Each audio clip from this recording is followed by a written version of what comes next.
This is The Ramsey Show. You can be intentional about your character. You can have money and a career. You are the hero in your story.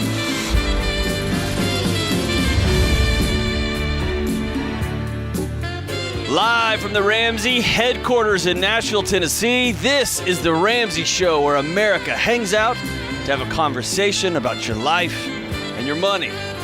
I'm John Deloney, joined here by my good friend Rachel Cruz, the smartest person on radio. And that was Rachel, not me. And we're here to take your calls about that's the title. About money, life, whatever's going on in your life. We have a packed house out there. It's good to see everybody down here visiting us in Nashville. It's good to see you. And give us a buzz. The call is free, and the advice is worth about that much too. At 888-825-5225. It's 888-825-5225. Let's go out to Alexis in Phoenix. What's up, Alexis? Yeah, hi. Thank you for taking my call. Of course. What's up? My question is with regards to the emergency fund from Step 3. I have several different savings accounts, including some accounts that are more like sinking funds. Is that emergency fund the sum total of what's in all of the accounts, or only what's in a dedicated emergency fund account? I would say what's dedicated in the emergency fund account, because your sinking funds are to be used eventually for something, right? You're saving up for a vacation, or you're saving up for a car. Well, one of them would be for a new car, but like one of them is what I generally call my bill account, and it includes things like car maintenance and house maintenance and things. So a lot of things that people would normally call emergencies, like new tires or something, all of that would come out of that fund at some point when needed. Yes. Okay. So I'll tell you what Winston and I do. So we have an emergency fund, and it's 6. I actually made us put like 8 to 9 months. I'm kind of that way too. Just in case. I'm like, let's just have a little bit of a buffer all the way. So we have that money saved, and it is in a completely different account. It is like, it's just, we never touch it. It's just over there. Mm-hmm. And then we have a money market account. So after we do all of our investing and we do our giving and our spending, if we have some money left over, then we put that amount of money into a different account. And that's what we really use that account for, things that come up that are quote unquote emergencies, right? Something happened to my car like 2 weeks ago. So we had to use some of that money. And we didn't touch the emergency fund. That was over there. We used that other account that we kind of just had money in for those kind of expenses. Does that make sense? Yes. Okay, so I would, if I were you, Alexis, just to keep it clean and neat, I would have just a separate account for your emergency fund, and it's over there. And you literally don't touch it ever, unless you absolutely have to, and that's what it's there for. It's the ultimate safety net. Okay. And Alexis, can I lean into something while I got you? Yes. Are you? Is it okay? Is it okay if I pry a little bit? Sure. Okay. That's what he's good at. So prepare your heart, Alexis. So I consider this a national challenge that we're experiencing. Okay, and it is complexity as an antidote to anxiety. Okay? Here's what I mean by that. We're an anxious group of people in this country. We have a lot going on, and our bodies are trying to get our attention that things aren't okay, that we're not living in sustainable ways. One of the ways we combat anxiety is by just doing nothing, okay? But one of the ways high-performing people, which you clearly are, I could tell in the first 30 seconds of your question, is more data as a way to quell anxiety. I'm going to have another cup of coffee. I'm going to go ask my friend this, and I've gotten 4 opinions. I'm going to go ahead and get one more. I'm going to go talk to this guy. I'm going to read this book. Is that you? Yes, it is. Yes, except for often sharing with close family and like asking opinions of other people, because I don't necessarily think they handle their money properly. Yes, okay, good. So you're judgmental too. I love it. You and I are very similar. Another way we burn off this anxious energy is through complexity. I've got 18 different accounts. I got 4 at this bank. I got 3 at this bank. I got a spreadsheet, but then I've got a second spreadsheet that helps me with it. See what I'm going? Yes. What I would suggest is the way Rachel laid it out is simplicity. And there's peace in that simplicity. And for a high-running, anxious person like me and you, right? Yes. We have to deal with why is our body spinning and running and running and running in that gap between safety, between a fully funded emergency fund and a single account that's a sinking fund. And so my challenge to you is to simplify this process. You're making it way too complicated. And when you're not running and churning and churning and running and checking on this account and trying to get this code for this bank so you can log into that one and check this, you're going to feel a little bit buzzy, a little bit anxious, a little bit you're not doing something. I want you to deal with that. Get to the bottom of that feeling and aim for a more simple life, because the word we use around here instead of simplicity, we say peace. You can just go to sleep. You can just breathe. See what I'm saying? I do, but and this is definitely that working on that. How do you then keep track of what's supposed to be where? Like, if I have one account that has everything in it, how do you know what is available for house repairs versus what is available for, like, say, splurging on a newer car? There's these awesome things called yellow pads and pens. You can use an Excel sheet. What I'm telling you is having multiple accounts all over the place for this thing and for that thing is just try it another way for 60 days. And if it's a total flop, then the banks they're going to love you coming back and opening up more accounts. I think too, Alexis, if you know, okay, I need to replace a car, so I'm going to need $12,000 in this account to go and pay cash for the car that I want, and we're going to have house repairs and all of this, so we're going to need like $6,500 here.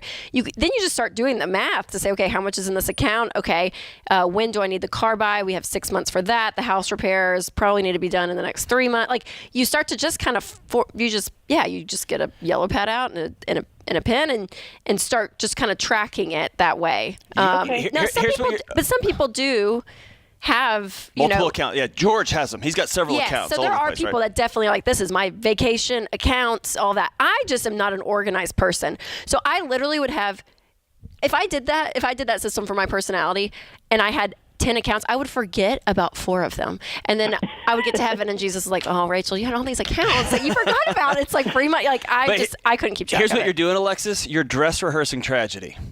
Okay. You are looking into the future. There's a difference between, hey, our cars are starting to age on us, and so let's start being intentional about planning, and we got to have a separate fund, because what if the air conditioner goes out? And if the air conditioner goes out, then that means the transmission's going to fall out of the car, right? There's a difference in those two actions. And one is borderline, but I'll admit to it, borderline prepping. Right, you got meat in the freezer and a year's worth of dry canned goods. Right, there's that, and then there's just being smart. And one of those causes a lot of anxiety and perpetuates this motion, as though we're getting somewhere. And the other one is, I want to live a peaceful life.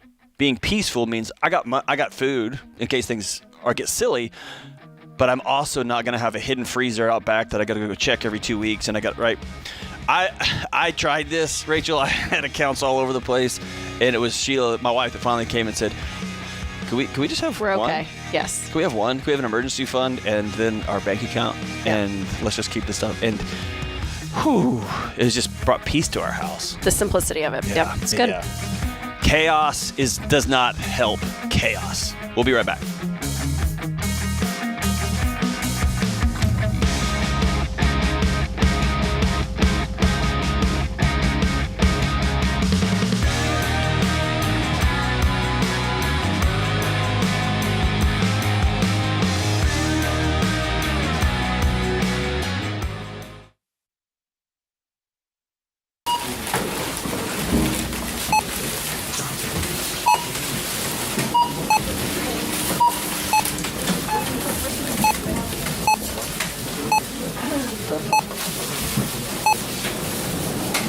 Still on baby step number 1, eh? How'd you guess? With healthcare costs rising, learn how Christian Healthcare Ministries can help you make the most out of your budget. Visit chministries.org/budget. Don't worry, it's worth it.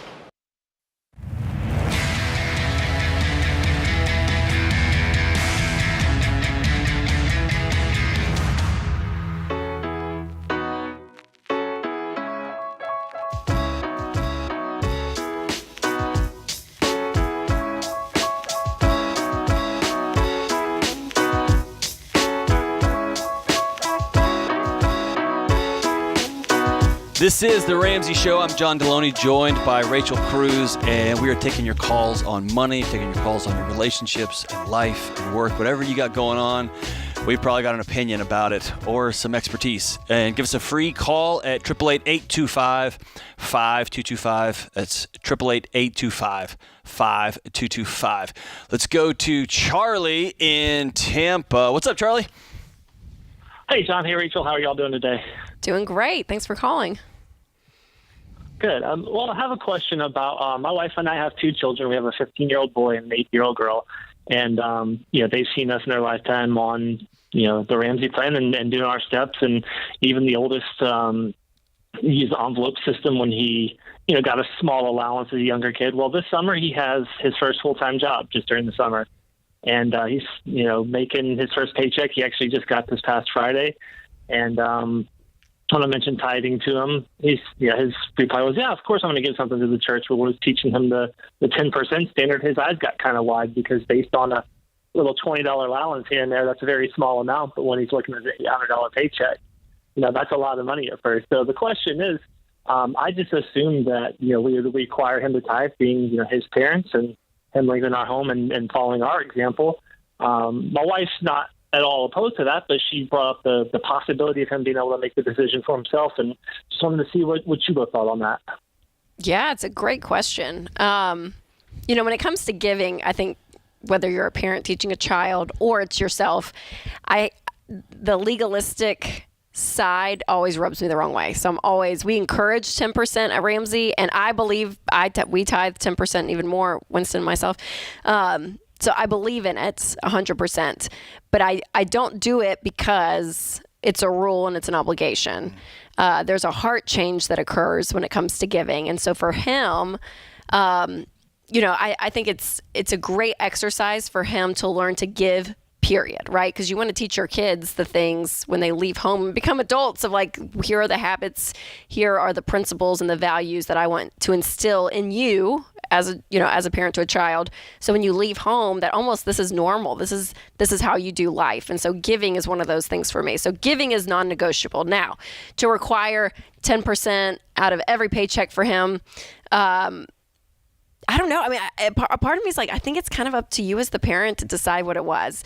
And I was thinking with Mom and my parents, when we got an allowance, we did have to give, because we got like $6 or whatever a week when we were kids. And it was like, you gave $1. It wasn't quite 10%. And, they were not very legalistic about it. And then when I babysat and worked at the mall and all of that as a teenager, I did give out of it, but I honestly cannot remember, Charlie, if Mom and Dad made us do the 10%. So for me, it's less of a math issue and more of a heart issue for him. And I want him to have the heart of a giver when he leaves home and not just like the mathematics of I give 10%. And that's what I do. Does that make sense? It does.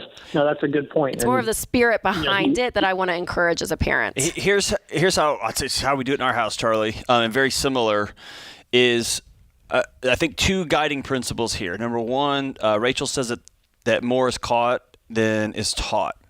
And so I think he's old enough now to sit down with you guys and do your family budgets together. Hank is my son's 12. He probably sits through one out of every 3 or 4 budgets now, and he rolls his, oh gosh, sorry dude, you got to sit down and watch us do this. I want him to see that the first line in our budget is giving. And we've got, tithing, but we've got places where we give. I want him to see this is how Mom and Dad roll with their money. He's watching it happen. Sometimes we'll let him hit the button to send payment X or whatever or this got automatically drafted. So we're showing him this is how we do this.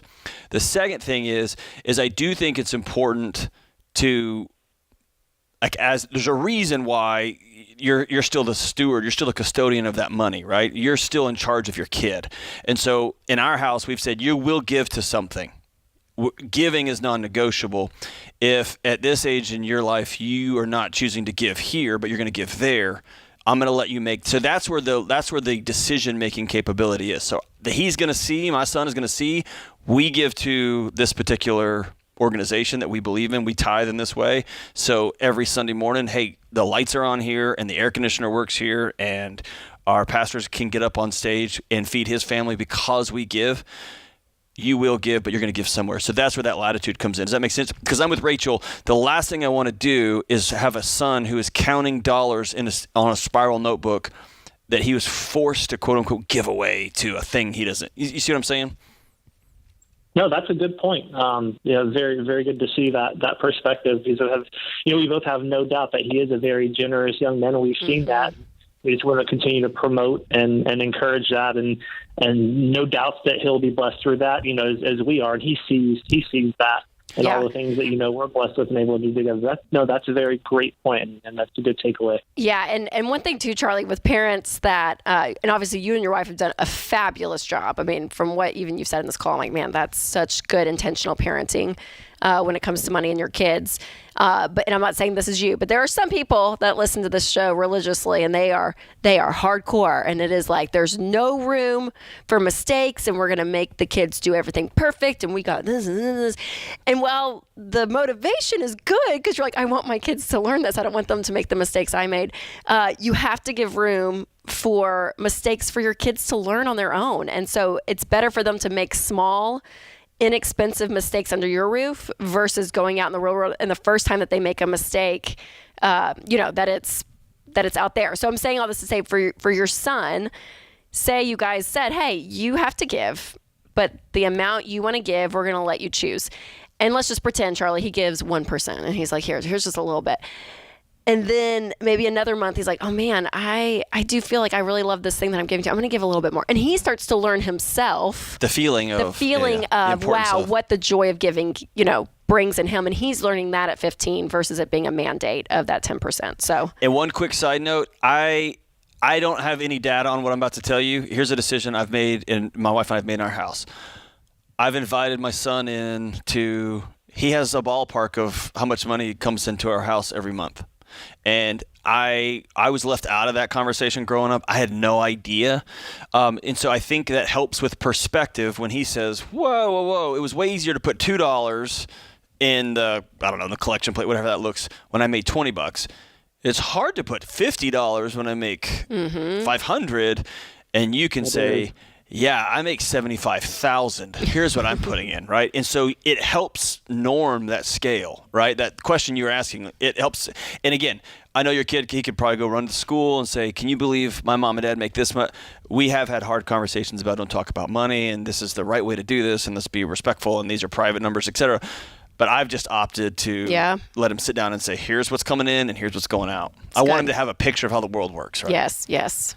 And that may backfire on me. No, I don't think it will. No, I don't think it will. But no, I don't know. I know, isn't that fat? Yeah, that's I think it's so good to show numbers to a point.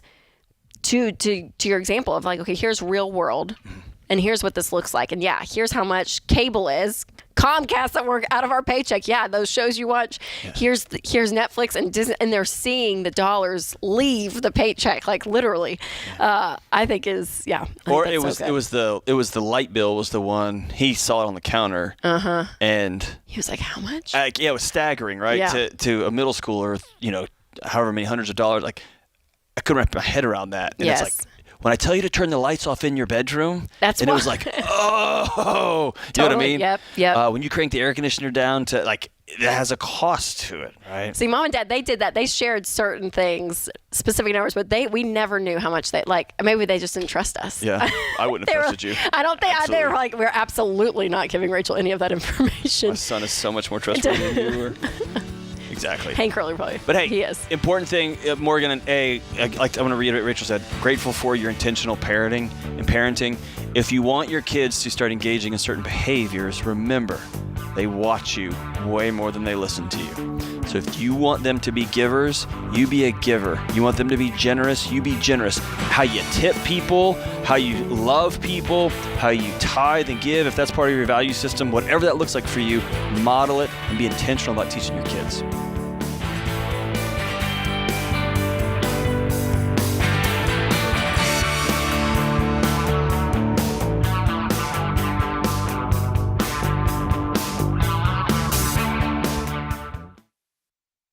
Look, I love real estate, and I want you to have a house, but I don't want a house to have you.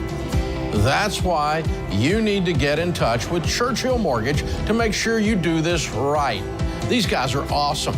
They'll help you get on a smarter mortgage plan because they're committed to doing what's right for you. That means they check in every year with free consultations to help you stay on the right plan. They show you how to save money and interest so you can build wealth faster. They walk you through the total cost of your loan so you can make the best choice. Basically, they care. That's why we call them Ramsey Trusted. You can achieve debt-free home ownership, and Churchill is here to help. Go to their site, churchillmortgage.com/Ramsey, to start your approval or get more information.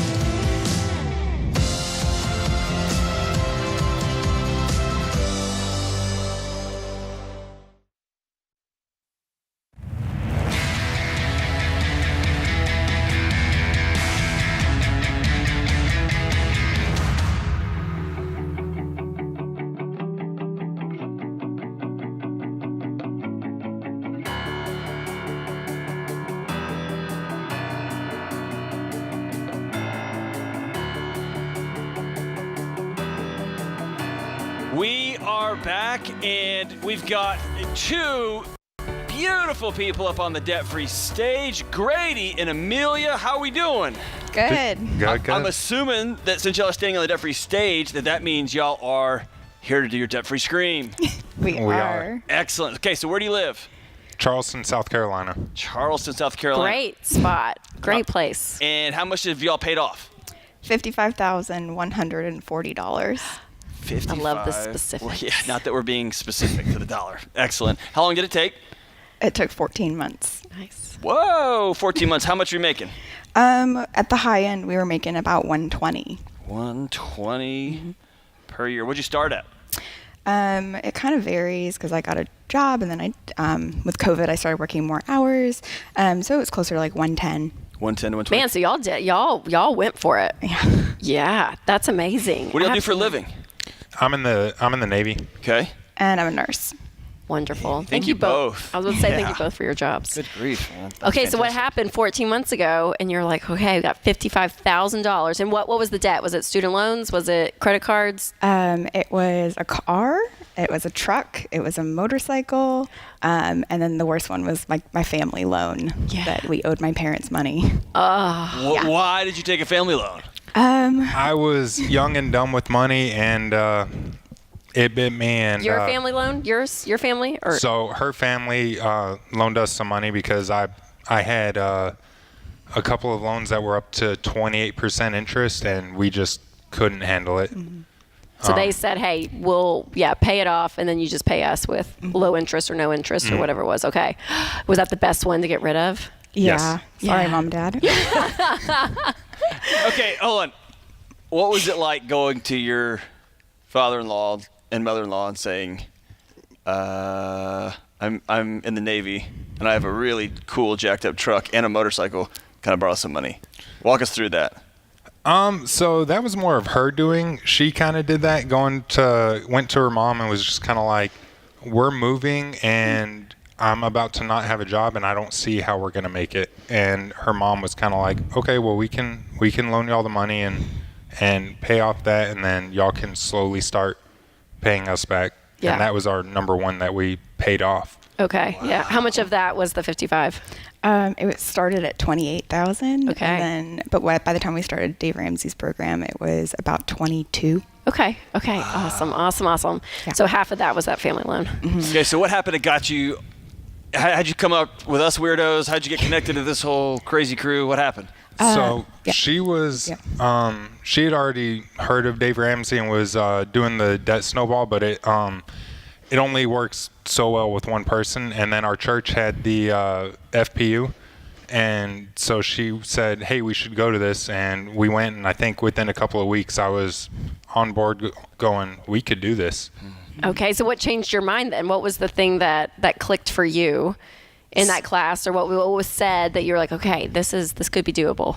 Seeing the reality of it, seeing the numbers work, and just seeing so many people that were successful in it, and it was kind of like, okay, that could be us. That's amazing. How old are you guys? 28. Oh my gosh, 28 and no debt. Do you have a house payment, or do you live on base? So we live on base in Charleston, South Carolina, and have a house payment in Georgia, which we're moving there at the end of this month. Okay. Very cool. Man, y'all, congratulations. Thank you. I mean, you did it. And it's one of those things, like, no matter what season of life you're in, it's hard, right? So you could be 55 with old kids, you could be in the middle of, your 30s with littles, or you could be single, right? Whatever the life situation is, it's doable for anyone. But for you guys, what was the hardest part, though? You're in your late 20s, you're more established, you have good jobs. You're like, we are living on nothing and throwing all of our money at this debt. What was hard about that? The fact that I'm in a stage that I'm not deploying, and it's one of those that we, instead of going out and celebrating and playing, we were spending all of our money on debt and trying to get that paid off. So the time that we had the most time together, we weren't getting to really go out and enjoy. Wow, that is hard. You sacrificed a lot. Yeah. I think the hardest part for me was that we work different schedules. So I work night shift, and he goes to work at 7 in the morning, and I get home at like 8:30 a.m. And so we were just kind of like ships passing in the night. And so like the most sometimes I would see him would be for dinner. And so that can just be really hard. And then when the hours were there, I would work more. And so that was pretty hard. Okay, so talk to people listening, because that's one reason a lot of people don't say, hey, we're not going to go all in because I want to, spend time with my spouse, which is a very normal Or I got a want. little kid and I can't do it. Yeah. And which is very, like heroic. I get that. Absolutely. But what would you say to someone 14 months later, completely debt-free? Was it worth it? Absolutely. Because now it's what we have is ours. We don't owe anyone. It's ours. For the freedom of being able to, like, because we know we're moving at the end of this month, and so the freedom of being able to move and not question how are we going to make this month work, and we don't live anywhere near our family, so as like my grandparents get older and as things happen, we can't, when you have the debt there and it's hanging over your head, and something happens and you're like, well, we need to go home, we need to have that ability. You don't have that ability when you're like, I can't make it all work. So. Absolutely, yeah. Oh, that's incredible, you guys. Wow. Well done. What's the thing that you had to sell that still hurts a little bit? Honestly, we got by without selling really anything. Oh, you just paid it all off. Mm-hmm. Sheer grit. So you got to keep the truck and the motorcycle? Mm-hmm. Look at him smiling like, yep. He even got some upgrades to the motorcycle too. Oh, of course he did. Of Very course. cool. Well, guys, I'm so proud of you. Who are your biggest cheerleaders? Probably our FPU leaders, which they are probably listening, Alicia and Jamie, and some of our friends at our church, the Edwardses and the Gatewoods. And your parents. And my parents, obviously. Just those people were definitely in our corner, and we celebrated everything with them. What was if y'all could distill it down into one key takeaway, what was the number one key to getting out of debt together? I would probably say just keep trying. Just keep, some months, I think 3 months in, our dogs got into like 3 pounds of chocolate. And so we had to pay $2,000 at the emergency vet. And so that was really hard. And just keep trying, like the sheer grit, like things are going to happen along the way. Murphy's Law is a real thing. So just keep rebuckling down and keep going. Well, for two people who give your most precious resource to all of us, which is your time, and you give your talents, and you give your life to everybody, both of you, on behalf of everybody, my little kids, Rachel's little kids, thank you. And for your example, showing us, hey, I'm going to not see the person I love the most in the world for 14 months so that I can see that knuckleheaded guy or that beautiful, I can see them whenever I want, right? Y'all did it. You made the sacrifice. Grady and Amelia from Charleston, South Carolina, soon to be Georgia, paid off $55,140 in 14 months, making $110,000 to $120,000. Unbelievable. It's a Navy stud and a nurse stud. Studette, is that the way you say that? I'm just getting as awkward as possible. Count them down. Let's hear your debt-free scream. 3, 2, 1. We're debt-free! Yeah!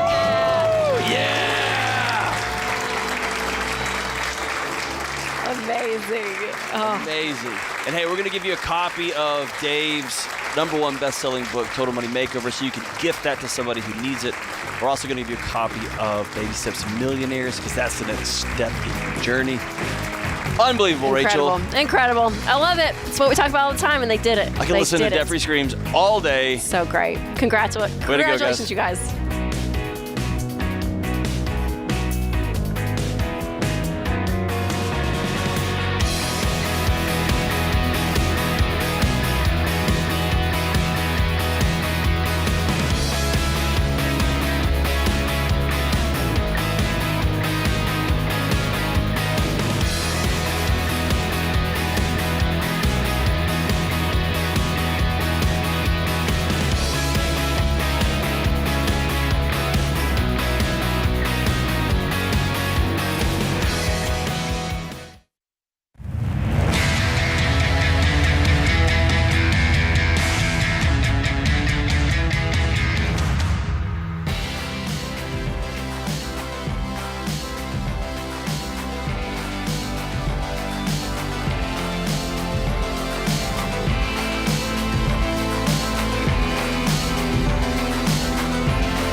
Triple 8-825-5225. This is the Ramsey Show. Let's go out to Morgan in Pocatello, Idaho. Rachel's favorite place in the United States. What's up, Morgan? Hey, how are you guys? Remarkable. How are you? Doing good. Excellent. Hey, I just have a question. When you don't have holiday pay, how do you budget for months that are short? For Memorial Day, Labor Day, 4th of July, Christmas, Thanksgiving. You know they're coming and you know they're going to be short. So do you take money? For instance, June we had an extra paycheck because we got 5 paychecks. We usually get 4. So do you take that money from June on your 5th paycheck and just budget it towards July for the 4th of July? Or do you just work that into your budget and kind of cut down on other expenses? So are you getting paid hourly, and whenever you have a holiday, then you don't get paid on that day? Yes, it's my husband. Okay, my husband works, and yes, he doesn't get holiday pay. He's a union electrician, and they don't have holiday pay. Yeah, so you can either, limit some expenses for that month if you want, or I would just keep a buffer, Morgan. As we're talking about all these different accounts we could have. But when you're on commission, or I don't know, in a sense, this is kind of the same idea, because some months may be higher, some months may be lower. And to make sure what is in your budget is getting paid, you could have a buffer account that you have some money in, and you're like, okay, on the months. Say again? So not like a zero-based account. Like I can have like an extra $1,000 in our checking account. That's not my emergency fund. Correct. Yes, and a zero-based budget does not mean zero in your checking account. So you don't want to do each month where you literally have nothing in your checking account. You do want to buffer, because stuff is going to come up, and I don't want you going into the red in your checking account. So I would have your $1,000 emergency fund, and then just say, okay, we're going to keep, and it doesn't have to be a ton because there's not that many holidays, and it's just one day. So it doesn't. July we're short too, because there's a holiday in July that we celebrate in Idaho. Okay. That he has work off that the rest of the nation doesn't celebrate. And so, it comes up, and I'm sort of kind of new. I had a moment last week, and so I'm like cranking down, and it's really frustrating. Morgan, in our house, we call it our lag account, and we're on commission. I'm on commission too, and so that's exactly the way we do it. And we worked over the last few years so that I'm always paying the next month's bills with most of what was left in the checking account. Does that make sense? We zero base every month, but I've got that lag account there, and I can't let you go. What is the holiday that Idaho celebrates that the rest of us don't? So Idaho and Utah both celebrate the 24th of July. It's the day that Utah became a state, but we live in a county that is basically Utah, but we're in Idaho. Yeah, it's like pick them up, right? Right. We can add them up. We call ourselves Cache Valleyans, but we don't live in that county. if that makes sense. Man, And so Utah we celebrates when they too. became a state. Pick it up, Tennessee. Why aren't we? What are we doing? Hey, Texas celebrates that every day of the year. Yeah. They're always celebrating how Y'all became how exactly. Hey, well, thank you so much for the call, Morgan. Let's go out to Carla in Atlanta. What's up, Carla? Hey, thank you, John and Rachel, for taking my call. I really appreciate it. You got it. What's up? So I am a single mom, and I'm done with baby step number 3. So I'm excited to have money in the bank and my debt gone. And Yeah, I felt great congratulations. relief. Thank you. I felt great relief from that. But now I'm struggling to find peace because I just have this overwhelming sense that I'm running out of time. I'm 46. I have like 20 plus years of work ahead of me. But I think part of it may be I'm a mom of 4 children ranging from 21 to 7.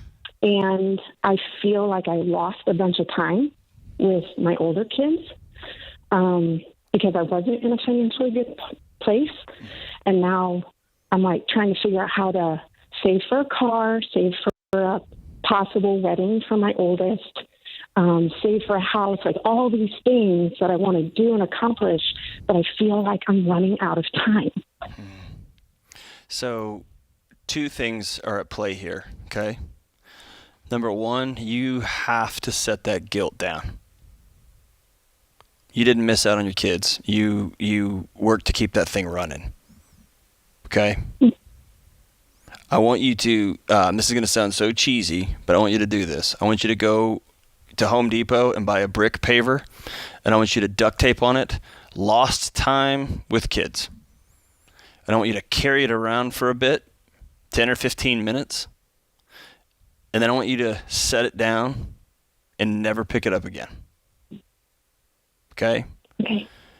Mm-hmm. The second thing is the only thing you can control moving forward is what your time is with your kids, like with the kids that are at home, right? Yeah. You can make that change. Whatever that change looks, I don't think it's as bad as you think it is. You may want to sit down with one of your older kids and say, I am haunted by the guilt that I didn't show up for y'all because I was too busy trying to get my stuff together. Have that conversation with them. They may free you, or they may confirm it, and then y'all can grieve it together and then move on about your day. And then when it comes to these expenses at the end of the day, the best you can do is write down your expenses and tackle them as they come.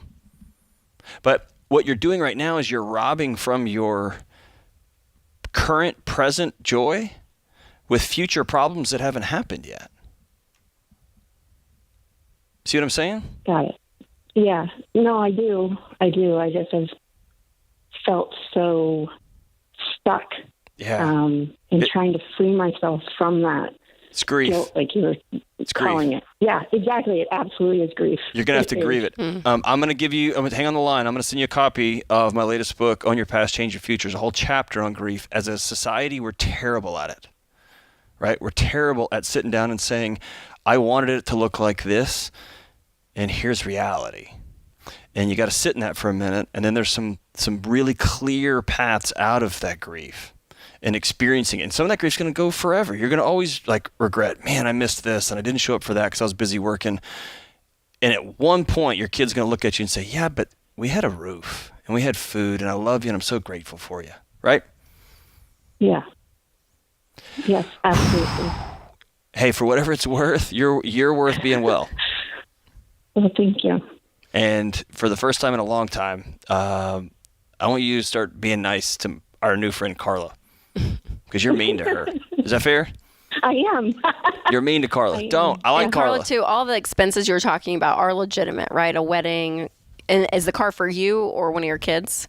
For myself, eventually. Okay, yeah, absolutely. My car right now is paid off. I just want to upgrade and all that. Yep. And you know what? Yeah. All of that is on a spectrum. And there could be a point that you say, because of where you're at financially, of like, hey, I'm a single mom. I have a single income coming in.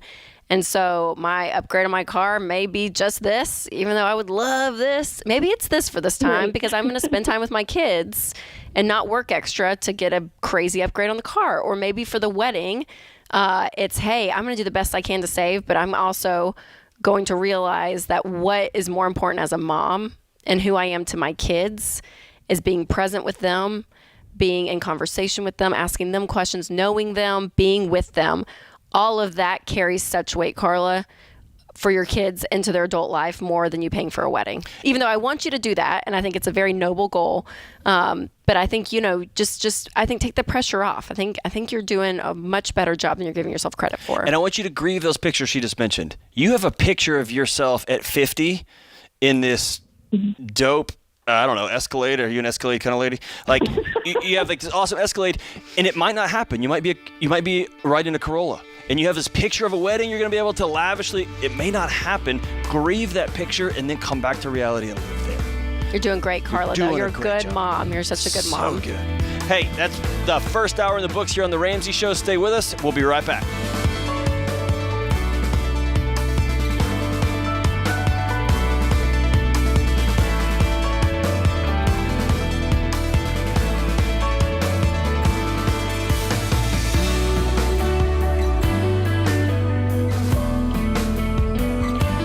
Hey, it's John Deloney, co-host of The Ramsey Show. Did you know over 18 million people listen to The Ramsey Show every week? A lot of those people listen on one of our 600-plus radio stations across the country. To find a station near you, go to RamseySolutions.com/show.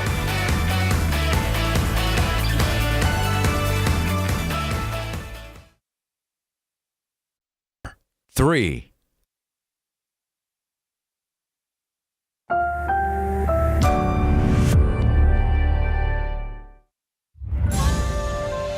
This is all about your character. You can have money and a career.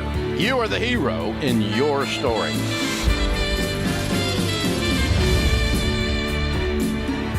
Live from the headquarters of Ramsey Solutions in Nashville, Tennessee, this is The Ramsey Show, where America hangs out to have a conversation about your money, your life, your relationships, just about anything and everything. I'm John Deloney, joined here by my good friend Rachel Cruz, and we're taking your calls at 888-825-5225. That's 888-825-5225. Let's go out to Amanda in New York City. What's up, Amanda? Hi, guys. How are you? Thank you for taking my call. Good. How are you? I'm all right. I'm looking for a little bit of advice. I think my situation is a little unique, but trying to look for a little bit of color.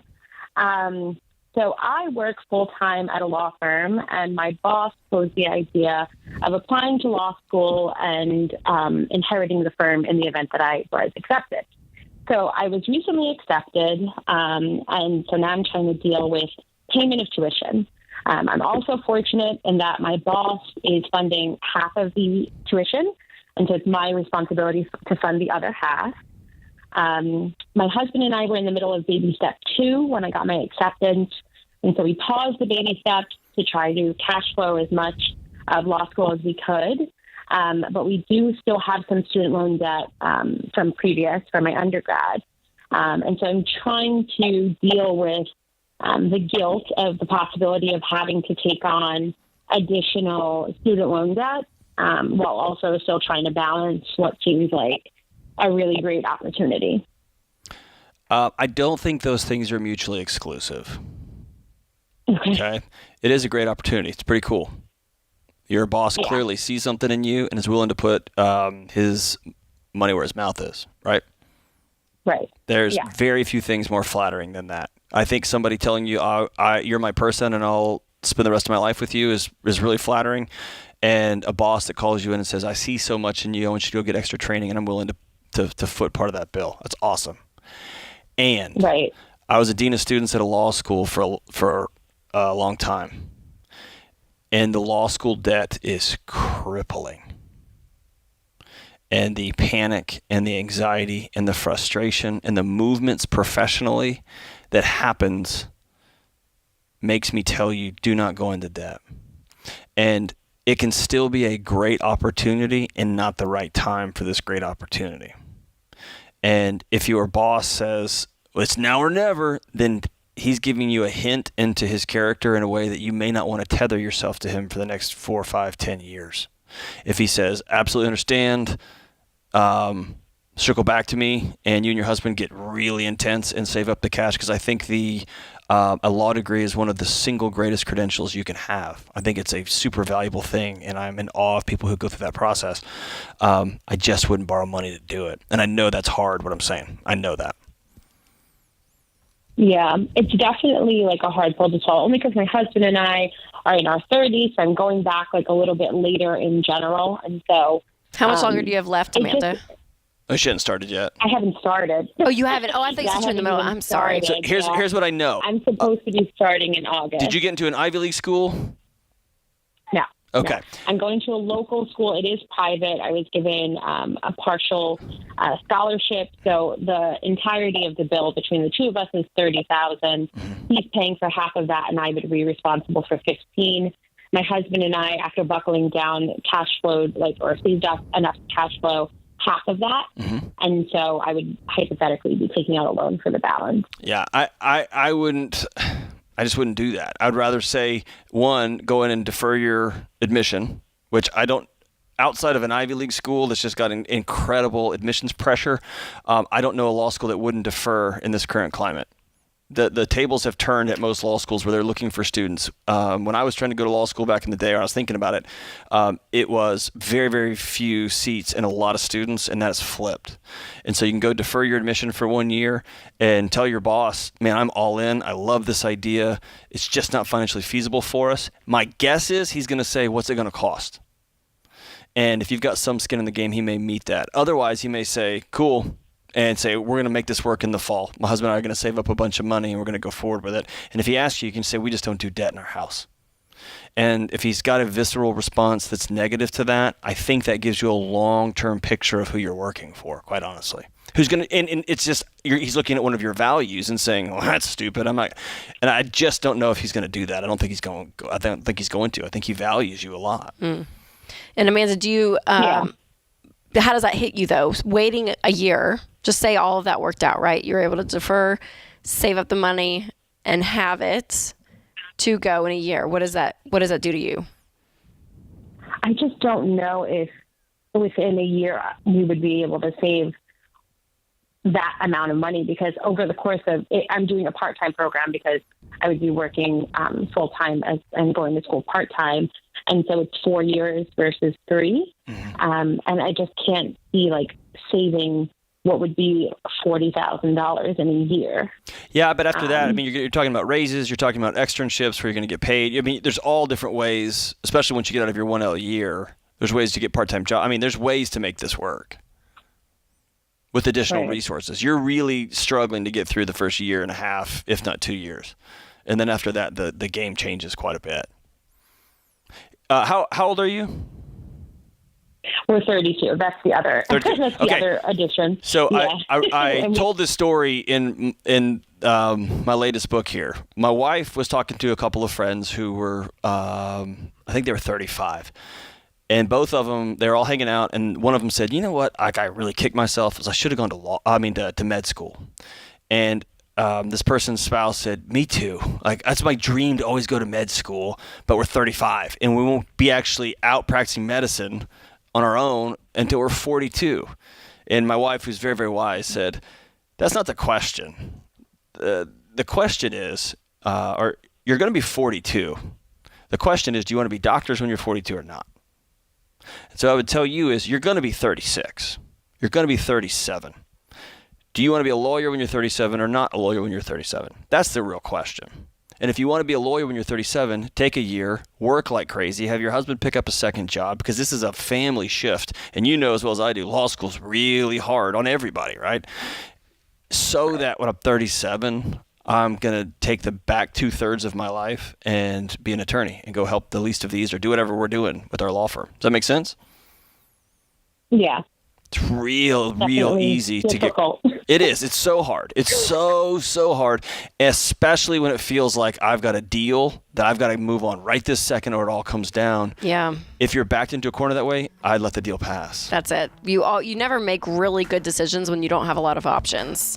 And it's like, it's either now or never. You're going to make bad decisions in that. That's right. Yeah. So just take a breath and I think it's going to be okay. I mean, I think it's going to force you to ask different questions and to maybe engage in conversations that are uncomfortable, but it's worth it to do it so that you don't put all this debt on you guys here in the next few months. That's exactly right. I think you're going to end up in law school and you're going to do great things, and you're not going to owe anybody anything.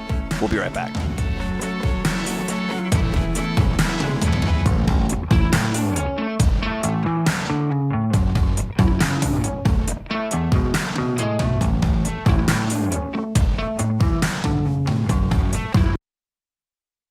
Chaos. That's what it can feel like when your business is growing so fast you've outgrown your financial and accounting software. The faster you grow, the more likely you are to lose control of the numbers. And here's the reality. If you don't know your numbers, you don't know your business. That's why we use NetSuite by Oracle, the #1 cloud financial system. Over 28,000 companies use NetSuite by Oracle, including Ramsey Solutions, because NetSuite gives us a single view of everything we need to make daily decisions. Whether you're making a few million to hundreds of millions a year, NetSuite gives you the visibility and control of the things you need to grow, like your financials, inventory, HR, planning, budgeting, and more, all in one dashboard. Go to netsuite.com/Ramsey right now to get their free white paper. Jumpstart your CFO career. 7, 6, 5, 4, 3.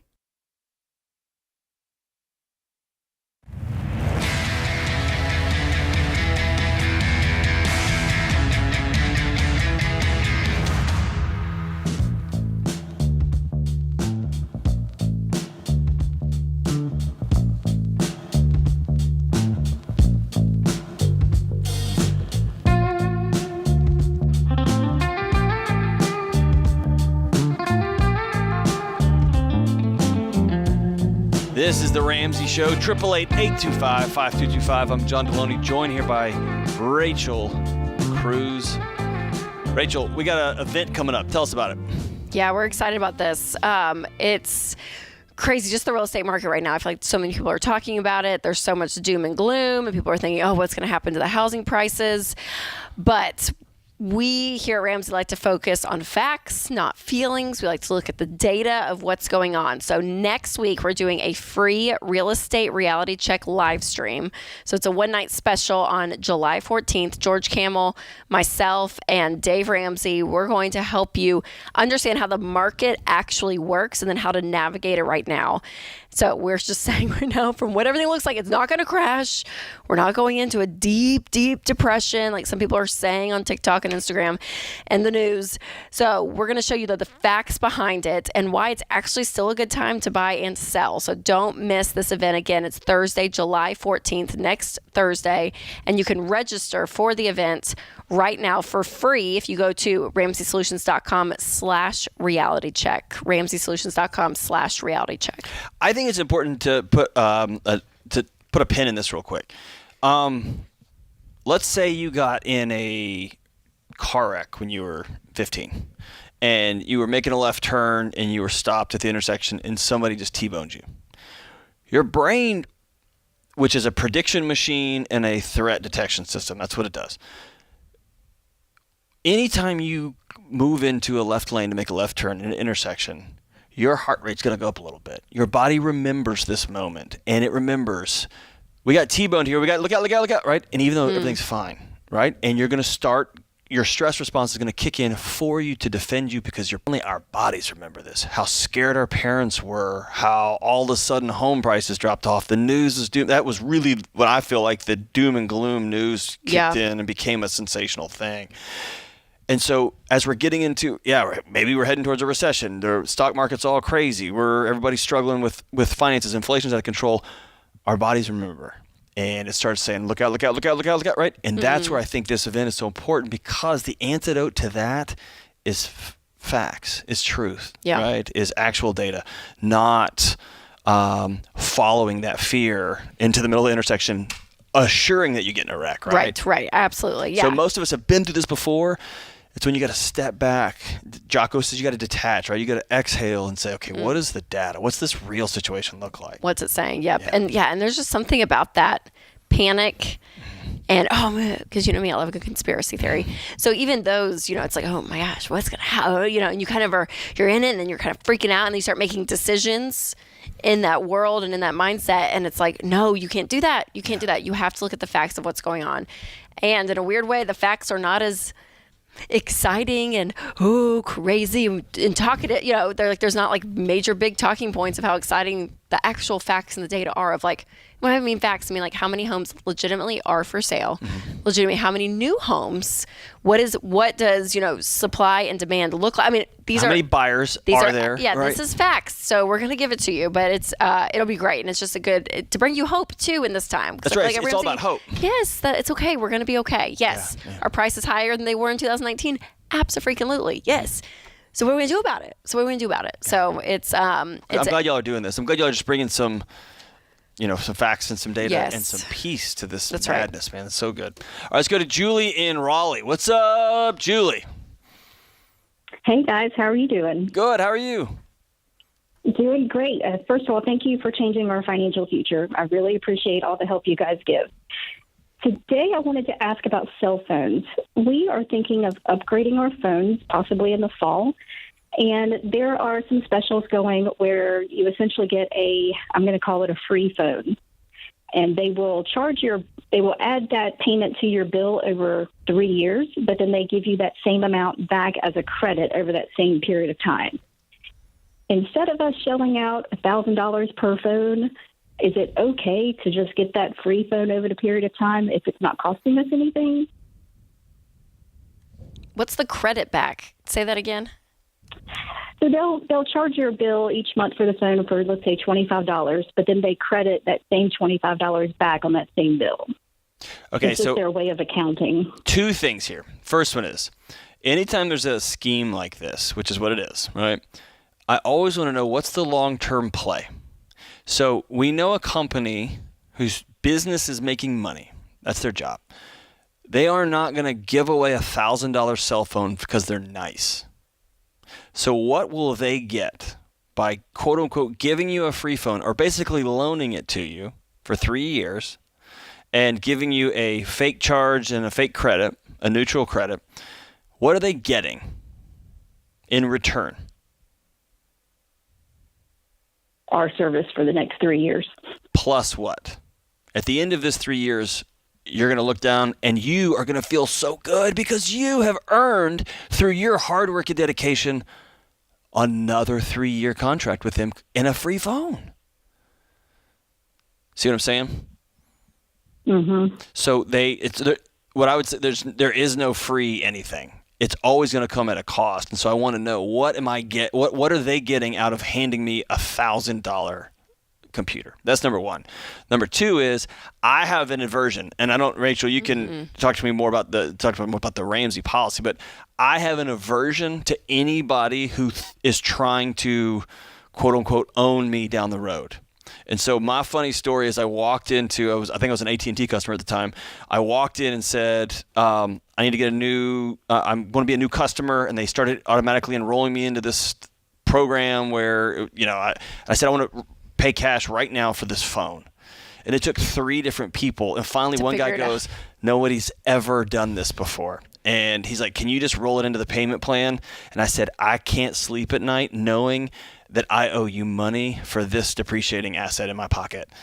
Can I just pay you pay you cash for it right now? And they figured out, they finally took my money to their credit, right? Yeah, they took my credit. They took my money, but I can't sleep knowing that I owe somebody money. It drives me crazy, right? So I personally opt out of the system. Yes. I don't know. Yeah, and that's what I told people. Just buy it up front. Do you have the money, Julie? Yes. Yeah. I just buy it, and then you don't have to think about it again, and you're not kind of stuck playing that game of what John was even talking about of this and this and this and this and this and this. So for me, I'm like, yeah, buy the phone. Just get the phone. It's yours, and then you're with them in your contract for 3 years, or even if you want to opt out, it doesn't mess anything up down the road. So yeah, anything that's going to be tied down, that you're tied to them in the future, is what they're wanting. So I would just pay for it, Julie. Or if their service interrupts or something goes sideways. There's so many things that happen 3 years from now. I'd rather just have my phone. I appreciate you. Thank you. And even if that costs me a little, quote unquote, more money, right? Mm-hmm. But it'll be really hard if you've got crummy service and it's been frustrating and I think I want to change, or their towers aren't working so good, or somebody built a building and now the service isn't so great 3 years later, but I've got that credit on my bill for that free phone. If I just keep it, I'll just go ahead and have, right? So now I'm stuck. Now I'm in the middle of this thing. Yes. So it's that, I mean, it is. It's that form of someone owning you. That's right. To a degree. And it may not seem like that big of a deal, Julie. It may be like, oh, it's just a phone. And listen, this is the way everyone does it. But hey, what if all this comes true and it's like, you know what, man, when you just have the freedom to decide even something as small as your cell phone service, it's peace at night. It's just living your life in freedom, complete freedom. Yeah, Rachel, for me, it's become almost a rabbit hole for me, but it's just following that thread. Who else has their hooks on me? Like who else? Even to the point that Sheila came back and she's like, hey, stop sending 4 months of money to the electric company, right? Let's just pay the monthly bill. I was like, no, I don't want them to ever, right? Yeah. And I went too far, but I don't want anybody's hooks, even if it's as small as a cell phone, if it's as big as a fill in the blank. I just want to be free from make my own decisions. Mm-hmm. Yeah. It's good. All right, we'll be right back. 888-825-5225.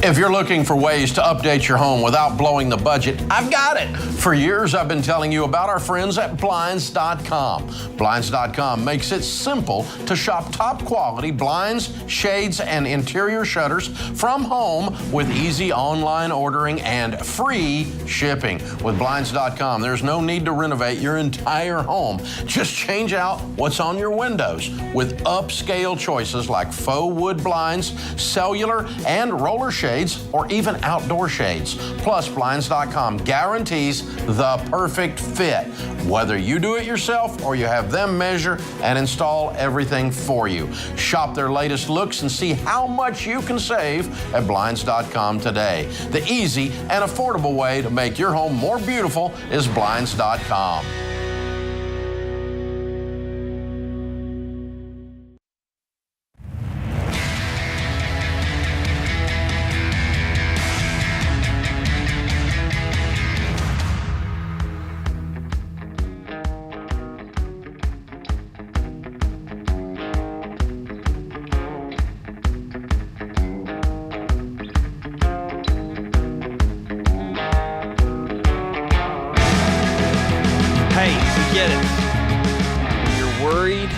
Money, it's all consuming.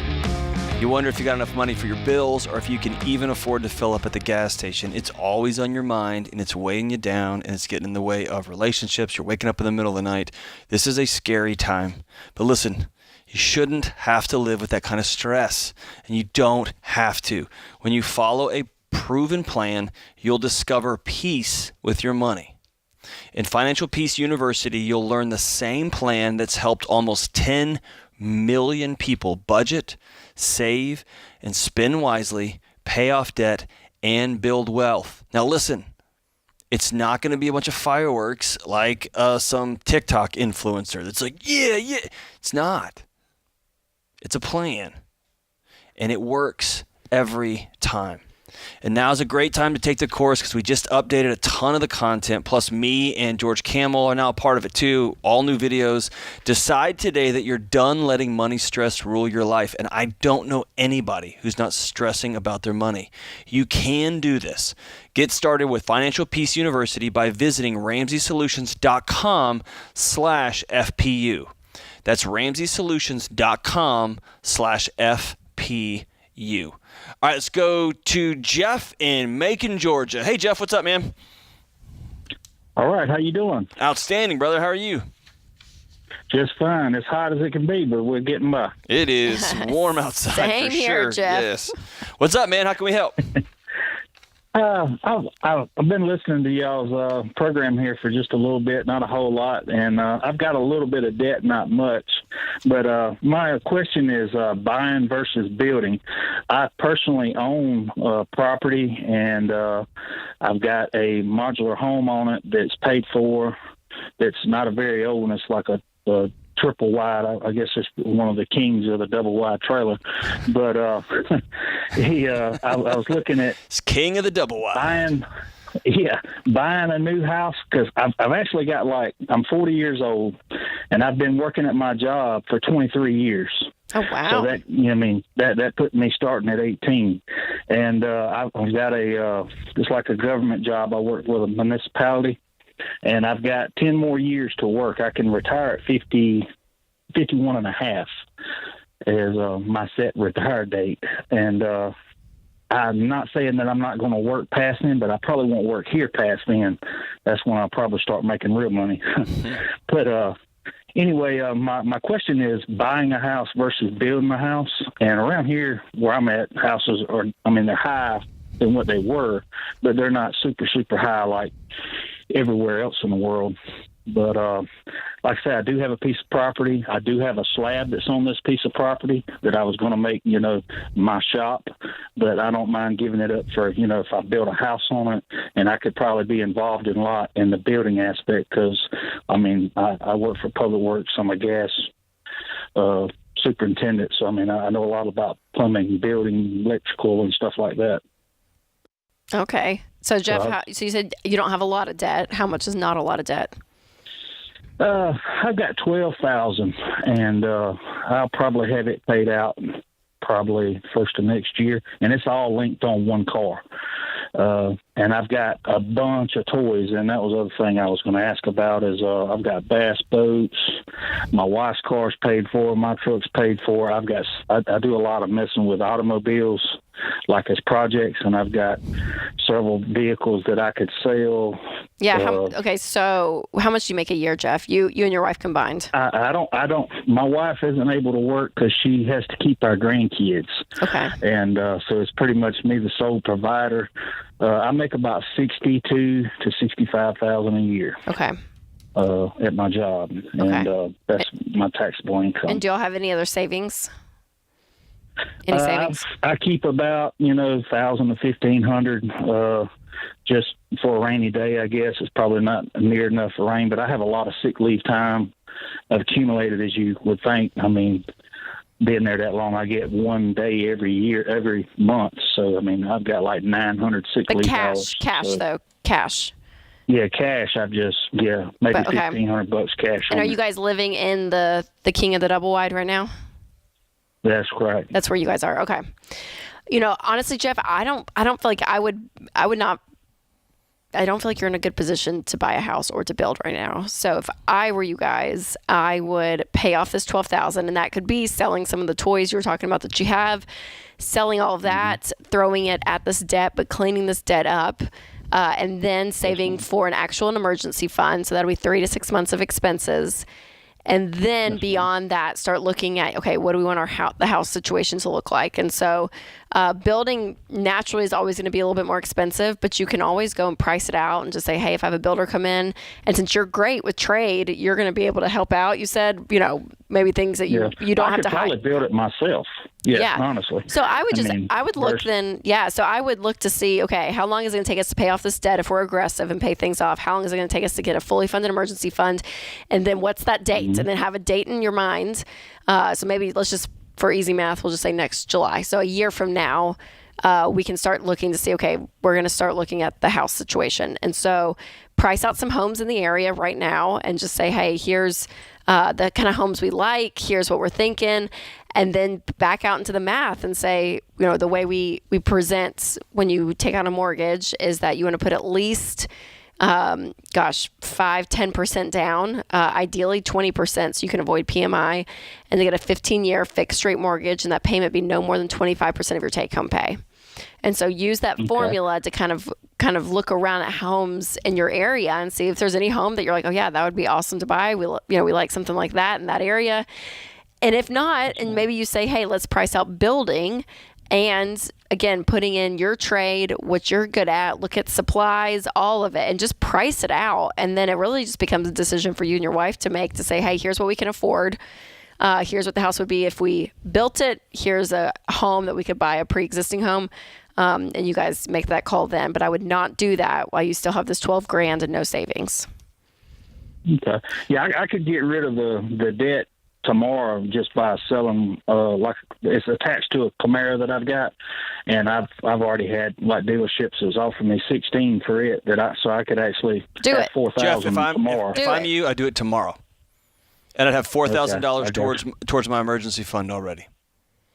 Okay. So like I say, that, and I've got I'm not trying to be, I've got grandkids, and I use like this Fourth. We spent the whole weekend on the water. I've got a pontoon boat, and I could literally asset and liquidate everything I've got to probably, not including the Camaro, to like $45,000 easy, because I've got a 30-foot fifth wheel that's paid for. I've got 2 other boats that's paid for, and I was just going to get rid of everything, but like the camper and the pontoon boat, and everything else can go.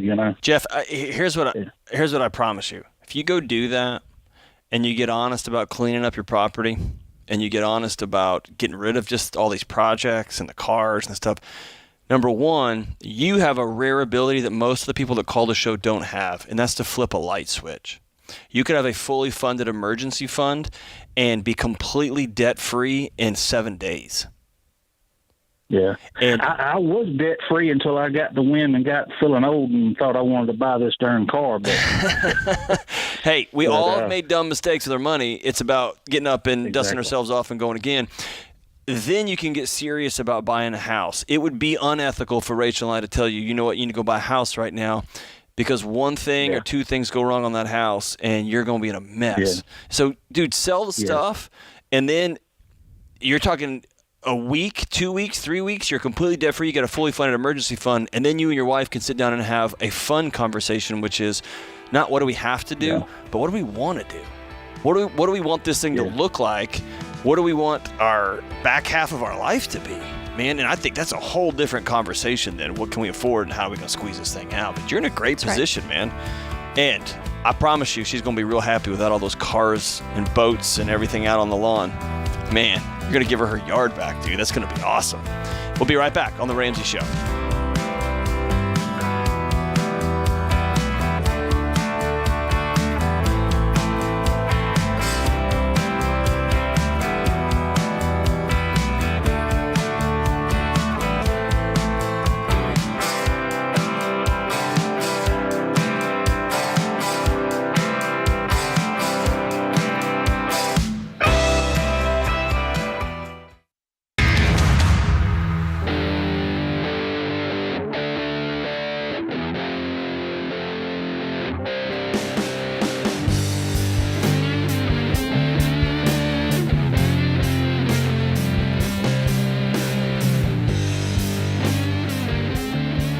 Triple-8, 825-5225. This is The Ramsey Show. I'm John Deloney, joined by Rachel Cruz, and we are taking your calls on money and on life, on anything else you got going on.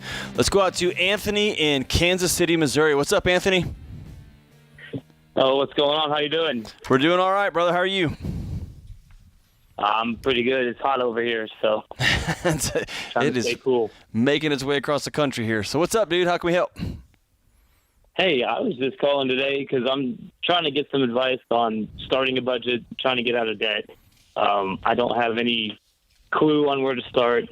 I downloaded the Every Dollar app and still don't know where to start on anything. So, All right, starting from scratch.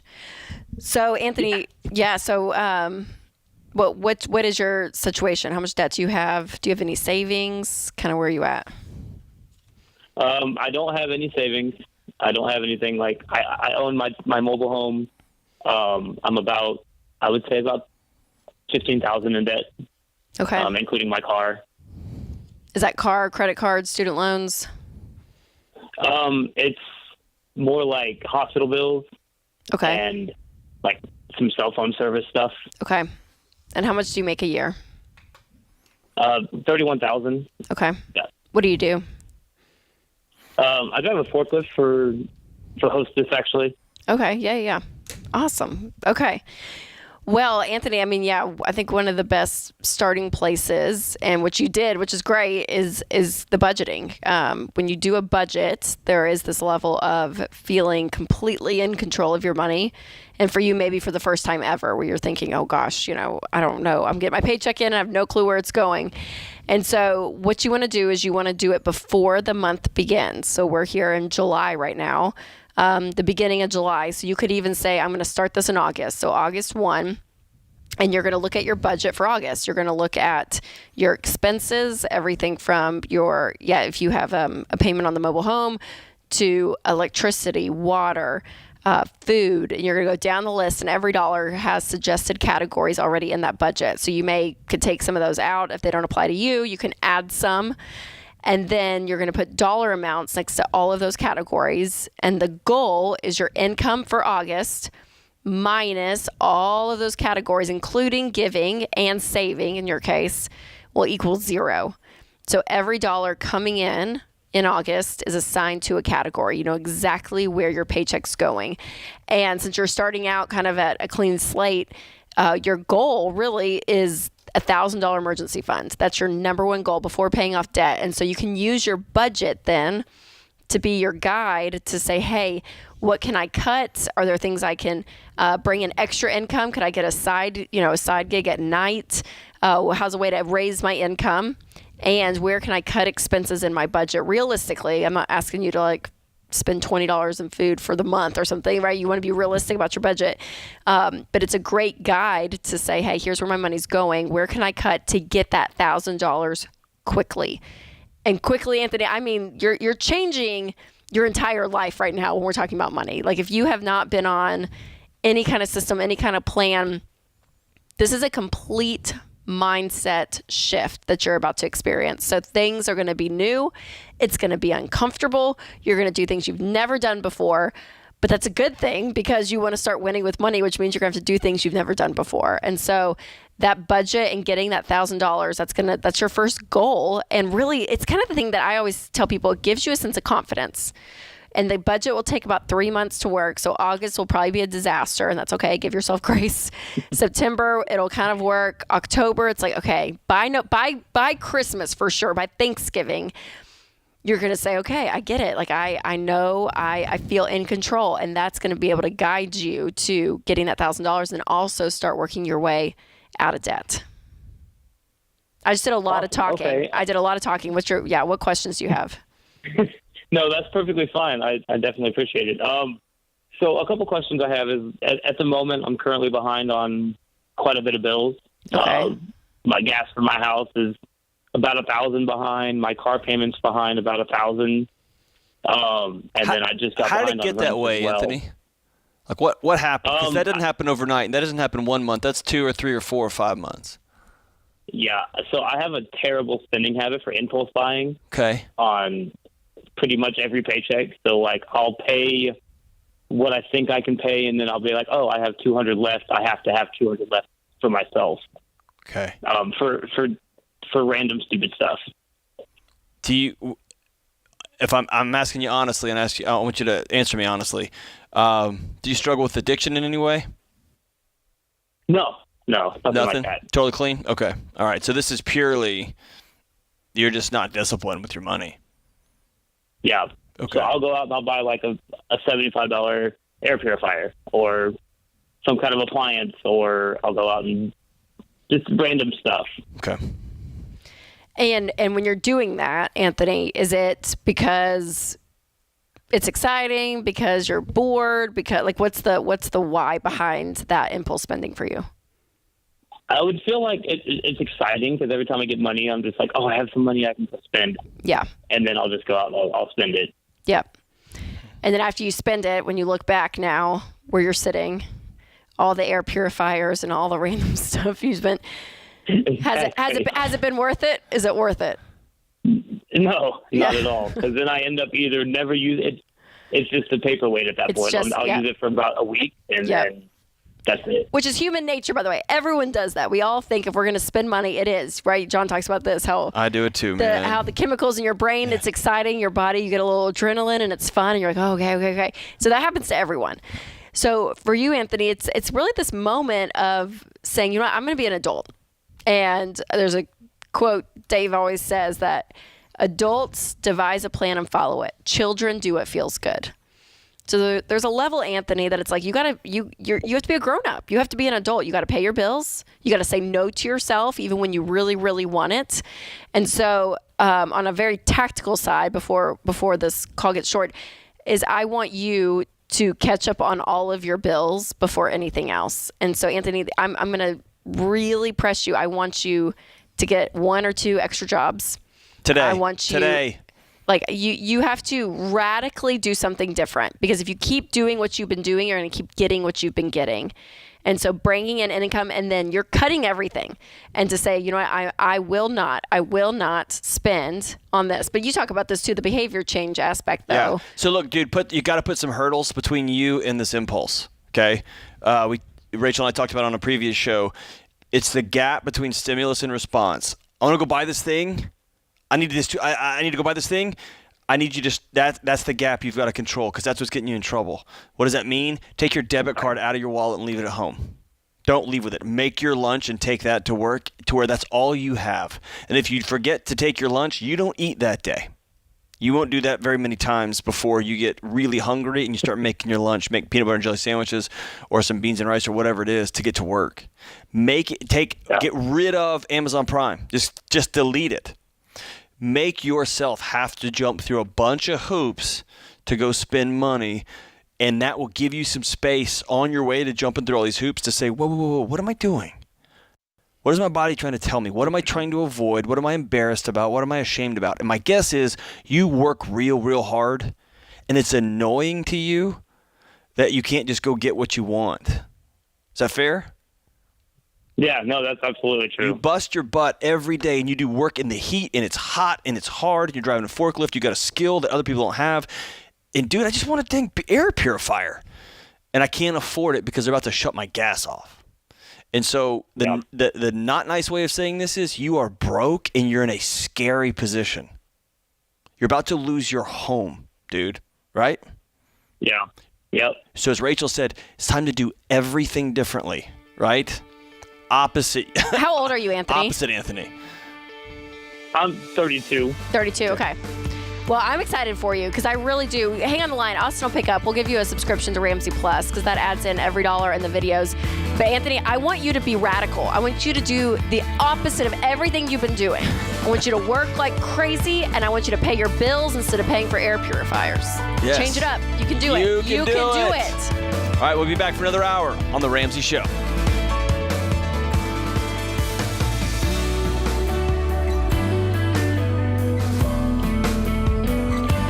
Hey, it's Rachel Cruz, co-host on The Ramsey Show. If you want to do your debt-free scream live on the show, visit RamseySolutions.com/debt-free scream. We'd love for you to come to Nashville and tell Dave your story. That's RamseySolutions.com/debt-free scream.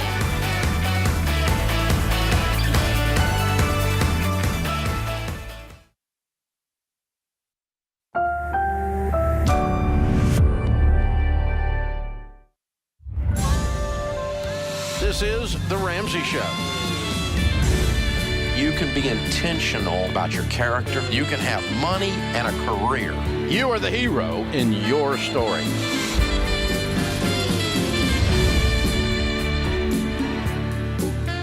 Live from the Ramsey headquarters here in Nashville, Tennessee, this is The Ramsey Show, where America hangs out to have a conversation about your money and your life. And your work, and your relationships, everything. Give us a shout at 888-825-5225. It's 888-825-5225. I'm John Deloney, joined here by my good friend Rachel Cruz, and we are taking your calls. It's a free call. Give us a buzz. And let's go out to Green Bay, Wisconsin, and talk to Lynn. Hey, Lynn, what's going on? Hey, I was calling because I needed some thoughts and ideas. I am going to be locked in a pretty intense custody battle that I didn't see coming. What happened? When we went to court, I'm sorry? What happened? We went, I had my baby, and he met her once for a couple of hours and then just kind of disappeared, and I didn't really push things. Hey, back up. So this is the father of this baby. Were y'all married? No, we were not. We were supposed to be, but I found out about a bunch of infidelity, and that was the end of it. So you had your baby, and then the father of that baby saw her for just a few minutes, and then he took off and disappeared. For a couple of hours, the week that she was born, he met with her. Okay. But he didn't see her after that. He did text for a while, asking general questions, but after a while, he would text, how is she doing? And I would respond, she's good. Do you want to see her this weekend? And then he wouldn't respond. And we kind of rinsed and repeated that for, I want to say, about 4 or 5 times. And then late October, early November, he just stopped all contact. And I didn't reach out because I didn't want to chase him down, and I had other things to worry about. Sure, you have a human being you're keeping alive. That's right. Well, the Wednesday before last, I got served papers for a court hearing, and I get my mail in the evening, and I work the weekends, and so I wasn't able to look into an attorney or really review the papers, so I had made an attempt to call him to see what he would want for the proposed parenting plan, and he didn't answer. So when we went into the court was over the phone, so when I went there, I had dropped off the papers about 10 minutes before the hearing because I was trying to get everything to the court on time, and I didn't have an attorney. And at that point, my ex had said that he wanted full placement and full custody under allegations that I was horrifically abusive, and he feared for the life of his child. Oh, my gosh. Oh, no. I'm so sorry. Which put us in the position of having to skip past mediation and go straight to guardian ad litem. That's right. Which is where the court assigns an attorney to the child. And so, hey, take I have a to second. very quickly come up. Take a second. This is hard. This is your baby. How old is this sweet girl? She's 10 months. 10 months. Wow. I'm so sorry. Lynn. And there's a shock element to this, right? This is something that you didn't see coming, right? No, I didn't. I thought because I had been amicable and I had offered for him to see her on weekends that he would take me up on that if he wanted. And I've had people in my personal life ask, why would he do this? What does he want? And the only answer I've been able to give them is to punish me because I didn't need him and I didn't call back to him or anything. I'm going to give you a piece of wisdom moving forward, okay?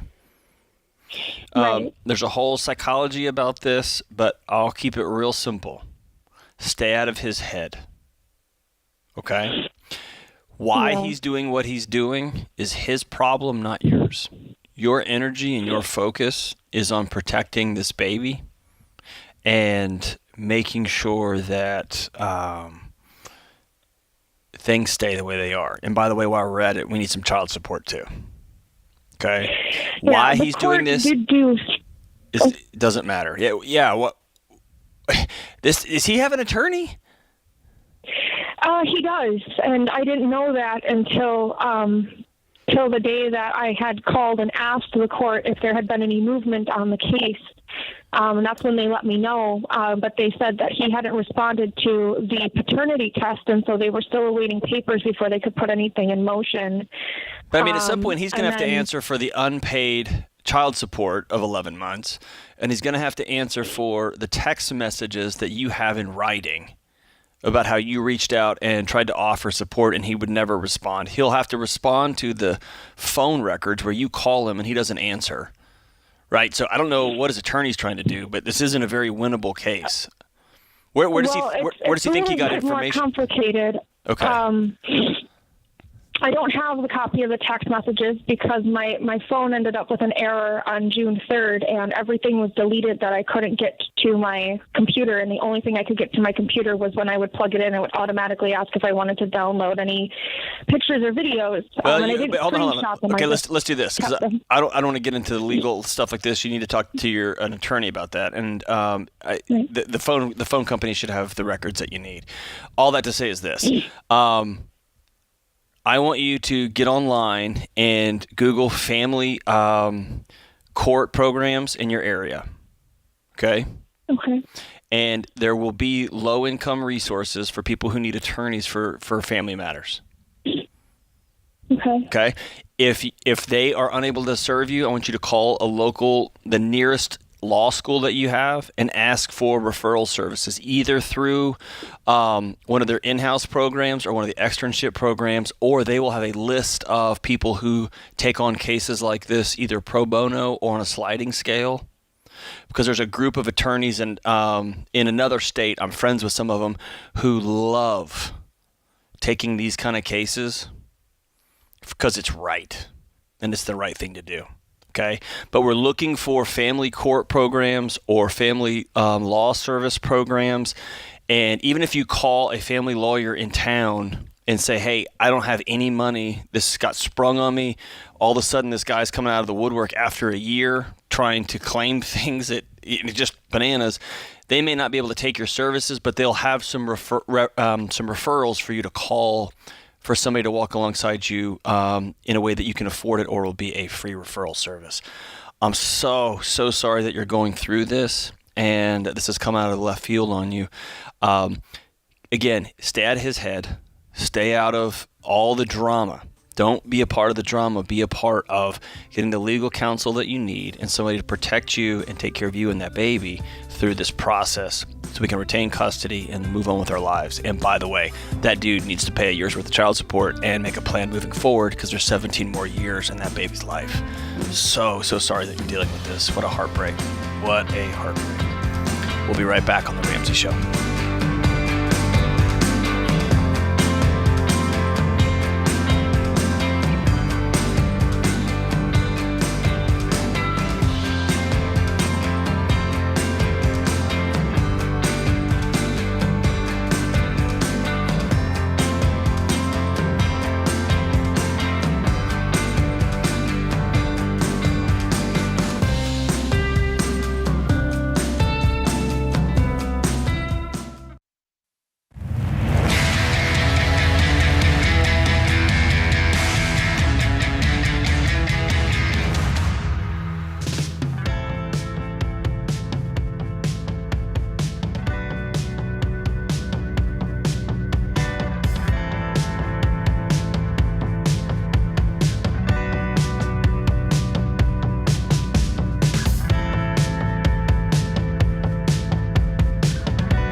Blinds.com's 100% satisfaction guarantee means even if you mismeasure or pick the wrong color, they'll remake your blinds for free.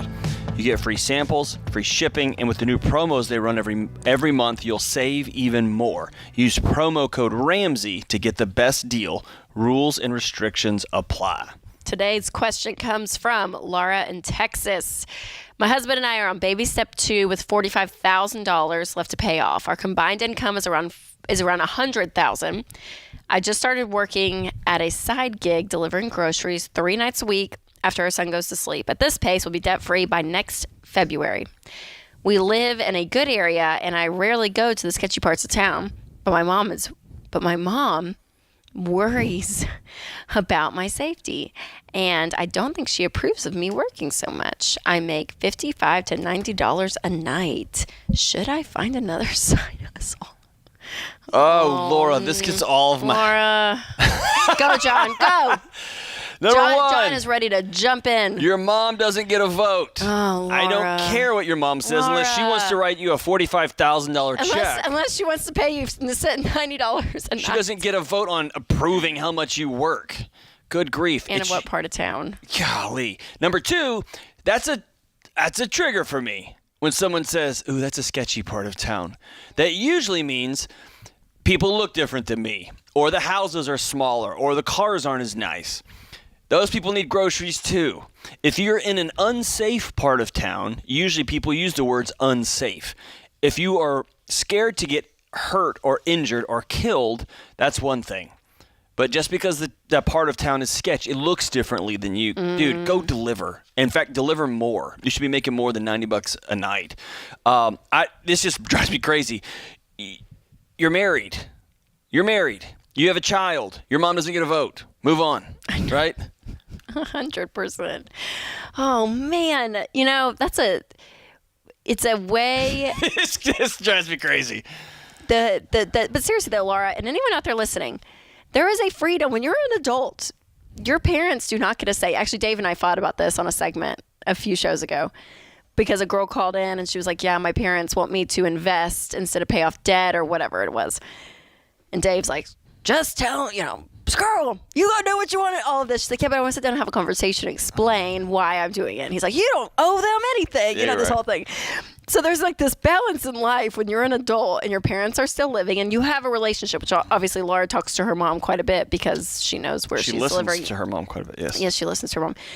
Of this balance and these boundaries as an adult to go be an adult. But what is it that keeps people tethered to their mom's opinion or dad's opinion? It's 100 different things, but usually it's approval. I want my mom to think I'm doing a good job. Okay. And that usually comes from a legacy of moms withholding or controlling love based on performance. Oh, okay. Yeah. Right? Mm-hmm. I will give you the nod. I'll give you my blessing when you're doing right. And if you're not, and it leaves a kid always fishing for, I need that approval, because kids need that unconditional love. Totally. But when it's dependent on math grades or basketball performance, or in this case, what parts of town I enter or don't enter, right? Then you're going to chase it, and you'll chase it for the rest of your life. And it's when you can unhook from that and say, I'm loved because this guy told me he's all in. And I'm loved because I got a little son who can't wait to see me when he wakes up in the morning. And I'm going to work bananas to give my house peace, right? When you can unhook and plug into that and not plug into this person who's like, well, I don't know, honey, it's really sketchy over there. Sketchy. There's 1994 model cars over there. And the Lexus don't go over there. Like, it gets me so fired. It gets me so riled up, man. Those people need groceries too. Get over there and help out. For sure. It's not that sketchy if they're paying to get groceries delivered either. They're doing fine in the sketchy part of town. And underneath, I hate that phrase. I don't think she approves of me working. I don't care. I don't care. I don't care. Now, my mom, still to this day, she'll say, have you been traveling? I'll say, yeah, I was in Vegas here. Then we went to Florida for a week, and then we were back in here. And she'll say, no, John, you need some rest. You need to go. That's a mom's job. Right. But it's not about her approval of me. That's just her doing her mom thing, which I love. And I say, cool, Mom. Thanks, Mom. That's right. And it's not attached. The strings I aren't emailed attached that to my mortgage company. They're like, that's cute, but we still need our payments, right? So I still am going to work, right? But she's doing her mom thing, but it's not an approval thing. I just don't like it. Yep. I don't like it. I hear it. Here's the thing. Laura, I feel this way. I feel like you are quietly you have started this process of working 3 nights a week after your kid's in bed, and it's exhausting. And you're going to start looking for a couple of little reasons to make into big reasons so you can stop doing this and slow down paying it off. Don't. Just hit the gas or find another job that will get you there faster. But get this thing done. Get it knocked out. And for God's sake, unhook from your mom's approval. You don't need it. All right. Hey, we got these new questions for humans. Yes. We have all different decks, right? And it's one of the top selling things in the company right now, which is still just super funny to me. All right. But we got girls' night out, guys' night out. We got all kinds. This is the workplace deck because we should have done girls' night, John. We should have. Oh my gosh. Okay, you ready? I'm gonna just throw. I'm gonna go. All right, let's do it. Okay, what part of the United States would you never want to live in? Ooh, would I never want to live? I like it pretty much anywhere. I got mine. What is it? I'm doing it slightly. Mine's Oklahoma. Slightly because you're sitting here, but part of it's true because I have no reason to be there. Texas. You don't want to live in Texas? Because everyone's obsessed with Texas when they live in Texas, and I just think it's a little bit like, really? Is it that great? Such a contrarian. I'm sorry, but everyone's like, Texas. I don't know. I love Dallas. I love San Antonio. I love Austin. I mean, there's some great cities in Texas, but just the idea to say I live in Texas, I don't know. California would be a tough one for me to live in, too. Oh, but California's so beautiful. It's so stunning and it's so beautiful. San Diego, yeah, nice. And Malibu and all of it. I just think it's a beautiful place. And Napa, all the things. Yeah. Okay, let's see. There was, wait, what's more disgusting? Your car, your desk, or your bathroom at home? Okay, here's the thing we need to talk about. Somebody cleaned up my desk. Here at work? Yep. They organized it all, straightened things. Probably because they couldn't stand looking at it, John. Because it's a wreck. It's a wreck, and yeah. so I took everything out, and now there's just like a yellow pad. It looks like an office in a prison. Oh my gosh. But so it used to be my desk. Used to be your it's desk. probably my car. My bathroom is pretty spotless because that's disgusting. But Yeah. I'm messy. I'm not gross. You know what I mean? Yeah, no. That's me too. I'm not an organized person. My closet's the worst. It's everywhere. Somebody I'm cleaning gonna up my desk. I'll say car. Not my Think new so? car, but the minivan. Oh, My truck's embarrassing. oh, it's bad. What's the worst career advice you've ever received? You should join Ramsey's. I'm just kidding. The worst career advice. Can I tell you what it is? Yes. Well, I've got one. What's yours? Fake it till you make it. Why is that the I worst? just kind of feel like that's terrible. Why?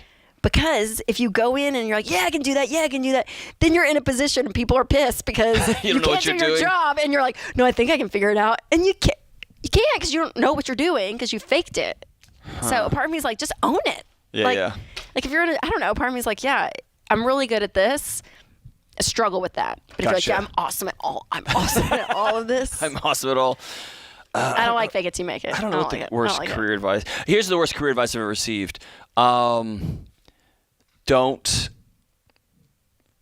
look to move. Don't look to just be grateful for your job. And so, like, if you're an yeah. assistant director, naturally after X number of years, and you've learned that skill set, and you have exceeded that position, you start looking for associate director jobs, whatever. And it's the advice I received was like, no, stay put. You're good. Yes. And that wasn't good advice. Okay, last one. Okay. What's an office buzzword that drives you nuts? What's an office? I've got mine. What is it? Zoom. If something's going well, they're like, it went zoom. And I'm like, it doesn't. You know what? I can't. There's a lot. I have a lot of office buzzwords. Put the ball in the hoop. That was All of the office buzzwords drive me crazy. I just hate office lingo. Can you guys just pick one? Ramsey?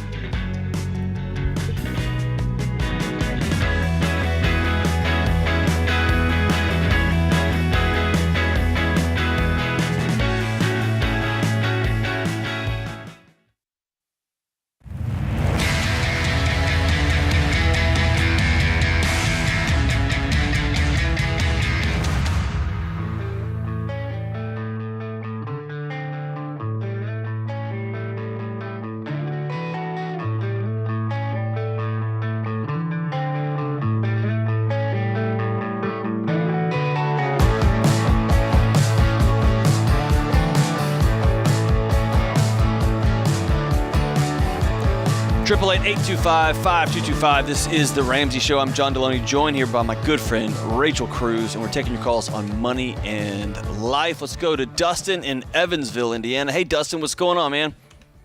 Hello, can you hear me? I can. Can you hear us? All right. Yes, I can. Excellent. So what's up, brother? I've been recently having car problems to a point where the car is undrivable. And we recently took it to the Ford dealership for them to look at it. And they said it was a something called a transmission control module. And the part is under a recall, so we don't have to pay anything for it. But they said that the part is on a back order. And it's to a point where people have been waiting months for this part. And they recently said that some of the people have been trading the cars in because they've been waiting so long. And I'm looking to see, I guess, what is my best option. I guess my other option was to buy like a backup vehicle, or just wait it out and just use our other vehicle and my wife drive me around to work. Yeah. Have you gotten a second opinion? I have not. I would be curious in that. The only reason I say that, Dustin, is because we had an air thing that went out in our minivan, and we took it to Honda, and my husband took an Uber home from the dealership, and the lady was like, "Oh, you took it to the dealership, did you?" And I was like, "That's a funny way to put it." But I do wonder, like, if there's like a mechanic who's not attached to a dealership, what kind of options he has. I absolutely would do that. What are you doing for transportation right now, man? My wife's just been driving me to work every day. I work kind of like a hybrid, where some days I'll go in and some days I'll just work from home. And since this is a recall, is there any sort of rental reimbursement or something, since they've admitted that your car is not drivable because of our fault? Well, most of the dealership that I went to told us that there was no rental that would be available, and I've kind of been doing my research online too, to see like what other people have that have had the same problem, and they've all kind of had that same answer, and they've kind of just been waiting months for this part to come in. How much is the car once it's fixed? How much will it be worth? It's probably around, I would say, $6,000 to $8,000. Okay. Is the dealership willing to give you that on a trade? I haven't asked about the trade yet. That's kind of, I was just going to wait a little bit longer and see. I'm Rachel. I would absolutely see. Here's again, I don't want to throw any dealership under the bus, but I always look at who's going to make money off this deal, right? And I know a dealership makes money when they do a transaction, and I know a dealership makes money when they fix a car, right? And so if there's a way that they can encourage a transaction and encourage you to potentially take on a car payment, and we'll give you $4,000 for it right now. Go ahead and get you another car. It may be months and months. We don't know when you're going to be driving. I'm not saying that they're unethical or they're trying to steal from you. I'm just saying that the incentive is there. A mechanic who's just running a mechanic shop has one incentive, and that's to fix your car so you'll pay him. Right? And so I would go check that out first and see. I wouldn't even tell them about your experience at the dealership yet. I would take my car there and say, hey, or have it towed there, and it's worth $120 to figure it out before you go do something worth thousands and thousands of bucks. And I'd go get a second opinion on that. And once it's fixed, Dustin, is it the kind of car that you've had issues with and you're like, oh, I kind of want to upgrade? Like, are you ready for, like, is that the next step? Or once it's fixed, you're like, oh, no, I can drive it for another year or two? Well, it's only got 80,000 miles on it, so I'm sure it's got plenty of life still in it. Yeah. I would, since the repair's free at the dealership and going and getting a second opinion, I would wait it out if you could, even though it's super annoying, with having one car, but people do that all the time. Yeah. So it's doable considering that the repair is going to be free. I'd also call the dealership man and see if you can get some sort of credit too. Even like a credit to, for something. I don't know. And I'm not saying all dealerships are dealerships. You are. That's what you said. No, that's cool. I didn't mean to say that all over America. It was just a funny joke. It is. I thought it was just funny. Threatening people's From the businesses. Uber driver. I was like, that's a funny. All right, let's go to Chris in Cookeville. Hey, Chris, what's going on? Hey, how are you? I have a question about potentially selling a business and kind of what your thoughts are on that. We have two mortgages, one for rental property, one for our primary home, and other than that, we don't have any other debt. But those are obviously sizable debts, and a couple options for selling the business. One would be, in one scenario, we could potentially pay off both houses quickly at closing. Another scenario, one of the houses, we like the second scenario better because of who the people. And I know you guys are all for small businesses, so I guess just kind of wondering what your thoughts are on all of that. Do you want to be out of this business? We kind of do, my wife and I, yes. What does kind of mean?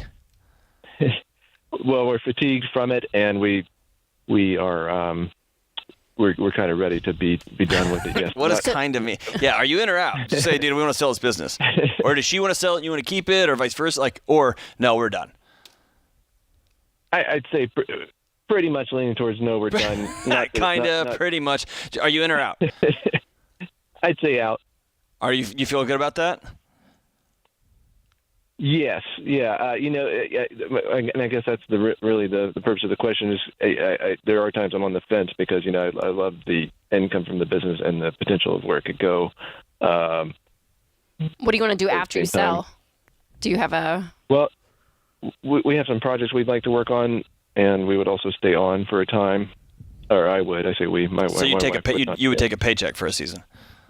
Yeah. While you figured out what came next? Mm-hmm.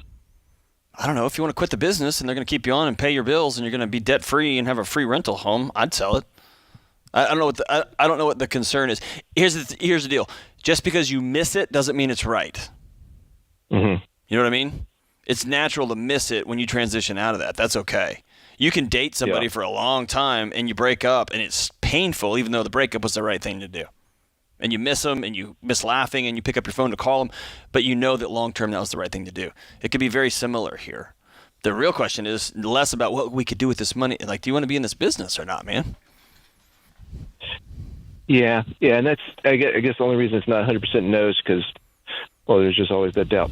But I think my wife would be much happier if I was not, and chances are my kids would be.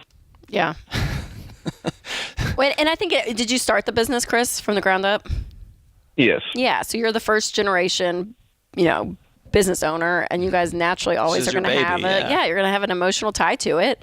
But if it's kind of run its course and you see other things out there in life that you're like, that other things get you excited, and you've built this thing and you can sell it, and you can do some great stuff with the money, and then you can continue to live a great life and do other great stuff, then that's awesome. But if you love the business and you want to be in it and you and your wife still are good with it, you can totally stay in it. So you can also keep the business and sell the rental house that you can't afford and hire somebody to provide you some relief so you can spend more time with your wife and kids. So you don't have to box yourself into an either or corner here, right? Yeah. And so in the two scenarios for selling, the one where we could pay off. Yeah, so the second one, it's the people you like. So you have two offers, basically. Mm-hmm. Yeah, and you like the second people better. Is that right? Is you know Correct, them, or you just feel better about that? But is it a worse offer? How much of a loss will you take if you did that versus the first? Well, the thing is, it's almost an equal amount, but it's structured differently. Oh, okay. So just different amount at closing, and so the first one has a less favorable structure, but more at closing. Okay. Yeah, I mean, if you just want to get out, cash out, obviously that's when you just take the money and go. But if it's someone that you love and they're going to be your boss for 3-4 years, then that might be the better end of the deal, is that looking at the actual person. But I guess it's what you guys, and the end game is for you. Is it the money, or is it what your life's going to be like in the next And you got to make a call, brother, and to be at peace. Make a call.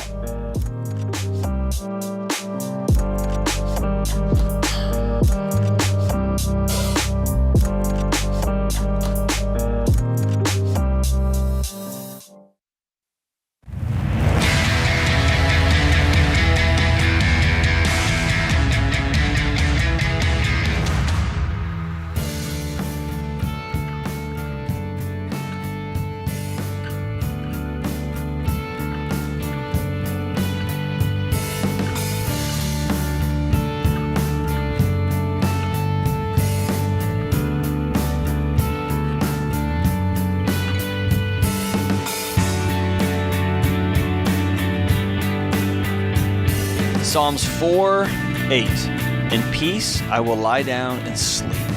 For you alone, Lord, make me dwell in safety.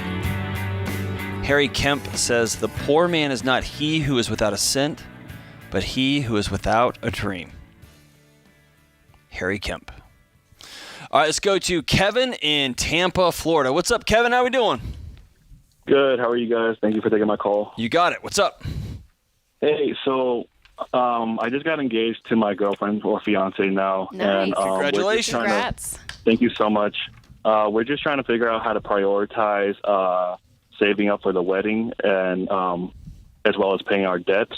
She has $10,000 total just in student loans, and I have $29,000 and $9,000 in credit cards, which I plan to pay off by the end of this year, and the rest of that in student loans.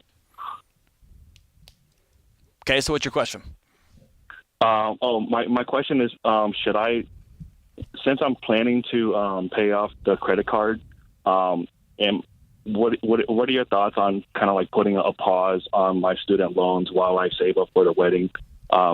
We plan to have the wedding in 2024, so it's pretty far days out. Yeah.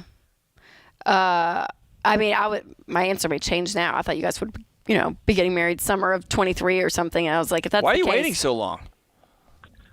Just because we wanted to get our finances right. No. Kevin, just get married. Yeah, go on the JP today. Go. Congratulations, brother. No, you're you don't married. need you're fine. You guys, you're doing it. You're gonna do it so much faster and more motivated together when you're married. And you guys are, you don't feel like you have to get your finances or not before you're getting married or even having a baby. You're good. So I should save up for the wedding, or we should save up for the wedding now. I would do both. I would simultaneously continue to pay off your debt, but I'm okay with you putting some cash aside, yes, for the wedding. I don't want you doing that for 2 years, though, Kevin. So I want you guys getting married. I want y'all. And y'all are broke. You don't need a $100,000 wedding that you're paying for yourselves. How much do you guys make? How much do y'all make a year? I make 65, and she ranges. Right now, she's a travel nurse, but she's planning on just getting a staff job early next year. Okay. So right now she's probably making like 150, probably able to save up 20,000 by the end of this year, and then she's going to go to staffing, which is probably like around 80,000. Okay, awesome. So I would encourage you guys to get married sooner. Way sooner. Way sooner.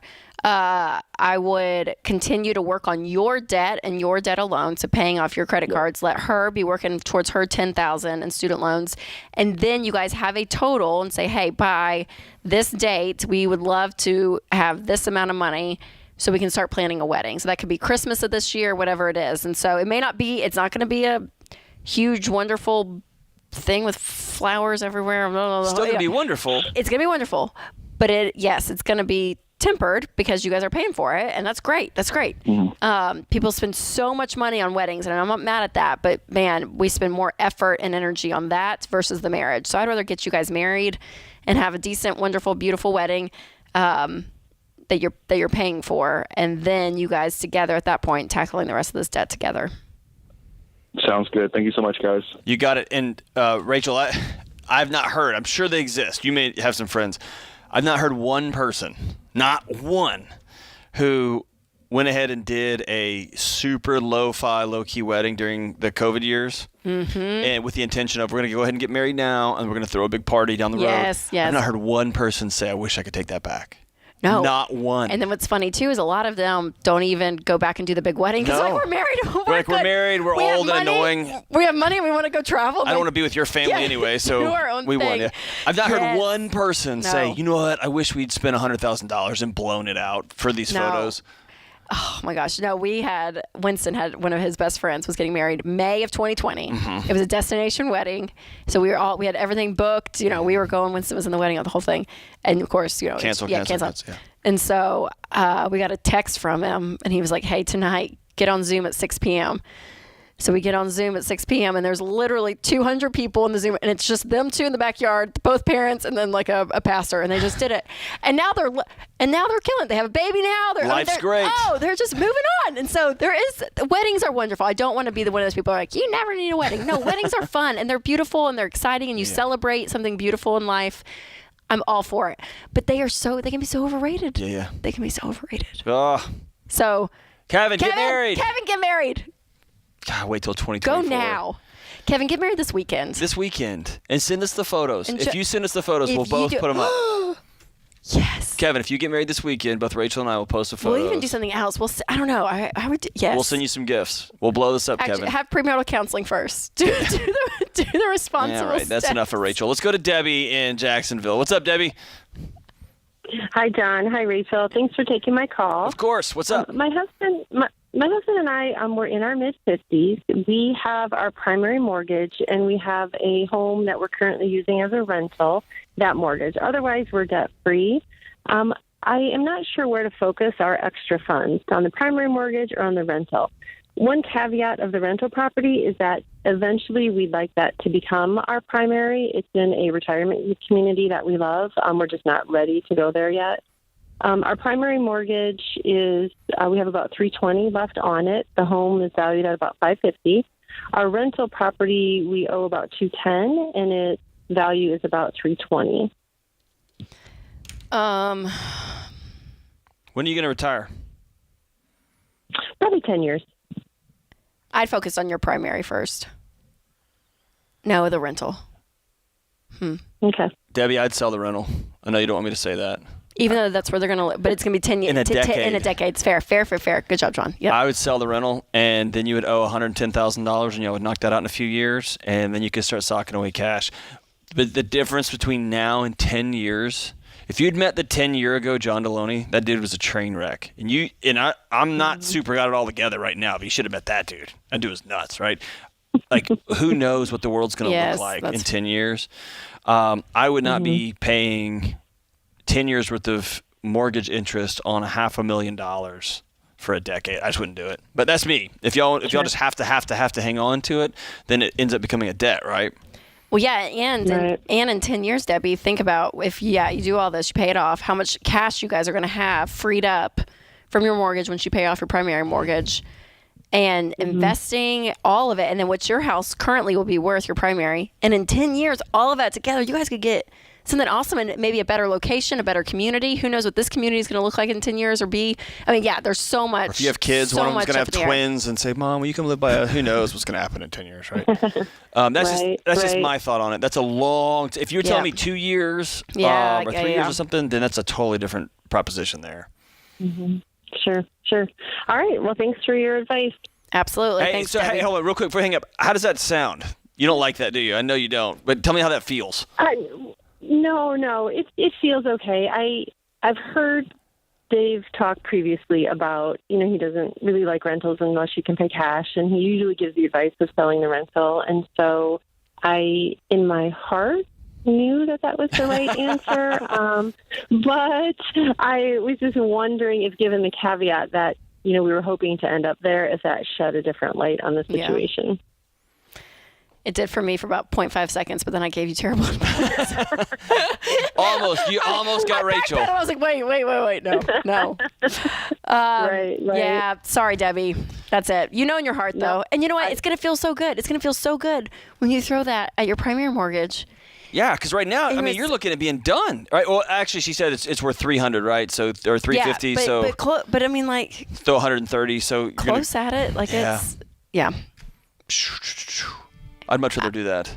For sure. And in 10 years, you never know what's going to happen. So. All right. Hey, Rachel, thank you for hanging out today. Great show, John. Thanks. I want to thank Austin, Kelly, James, Ben, Zach, Andrew, Will. Kelly's not even here. I'll even thank you, Will. It's good to see you showing up here at the last minute. Thank everybody. Bobby's thank you, America, for joining us. Listen, take care of each other. Be kind out there, and we will see you soon.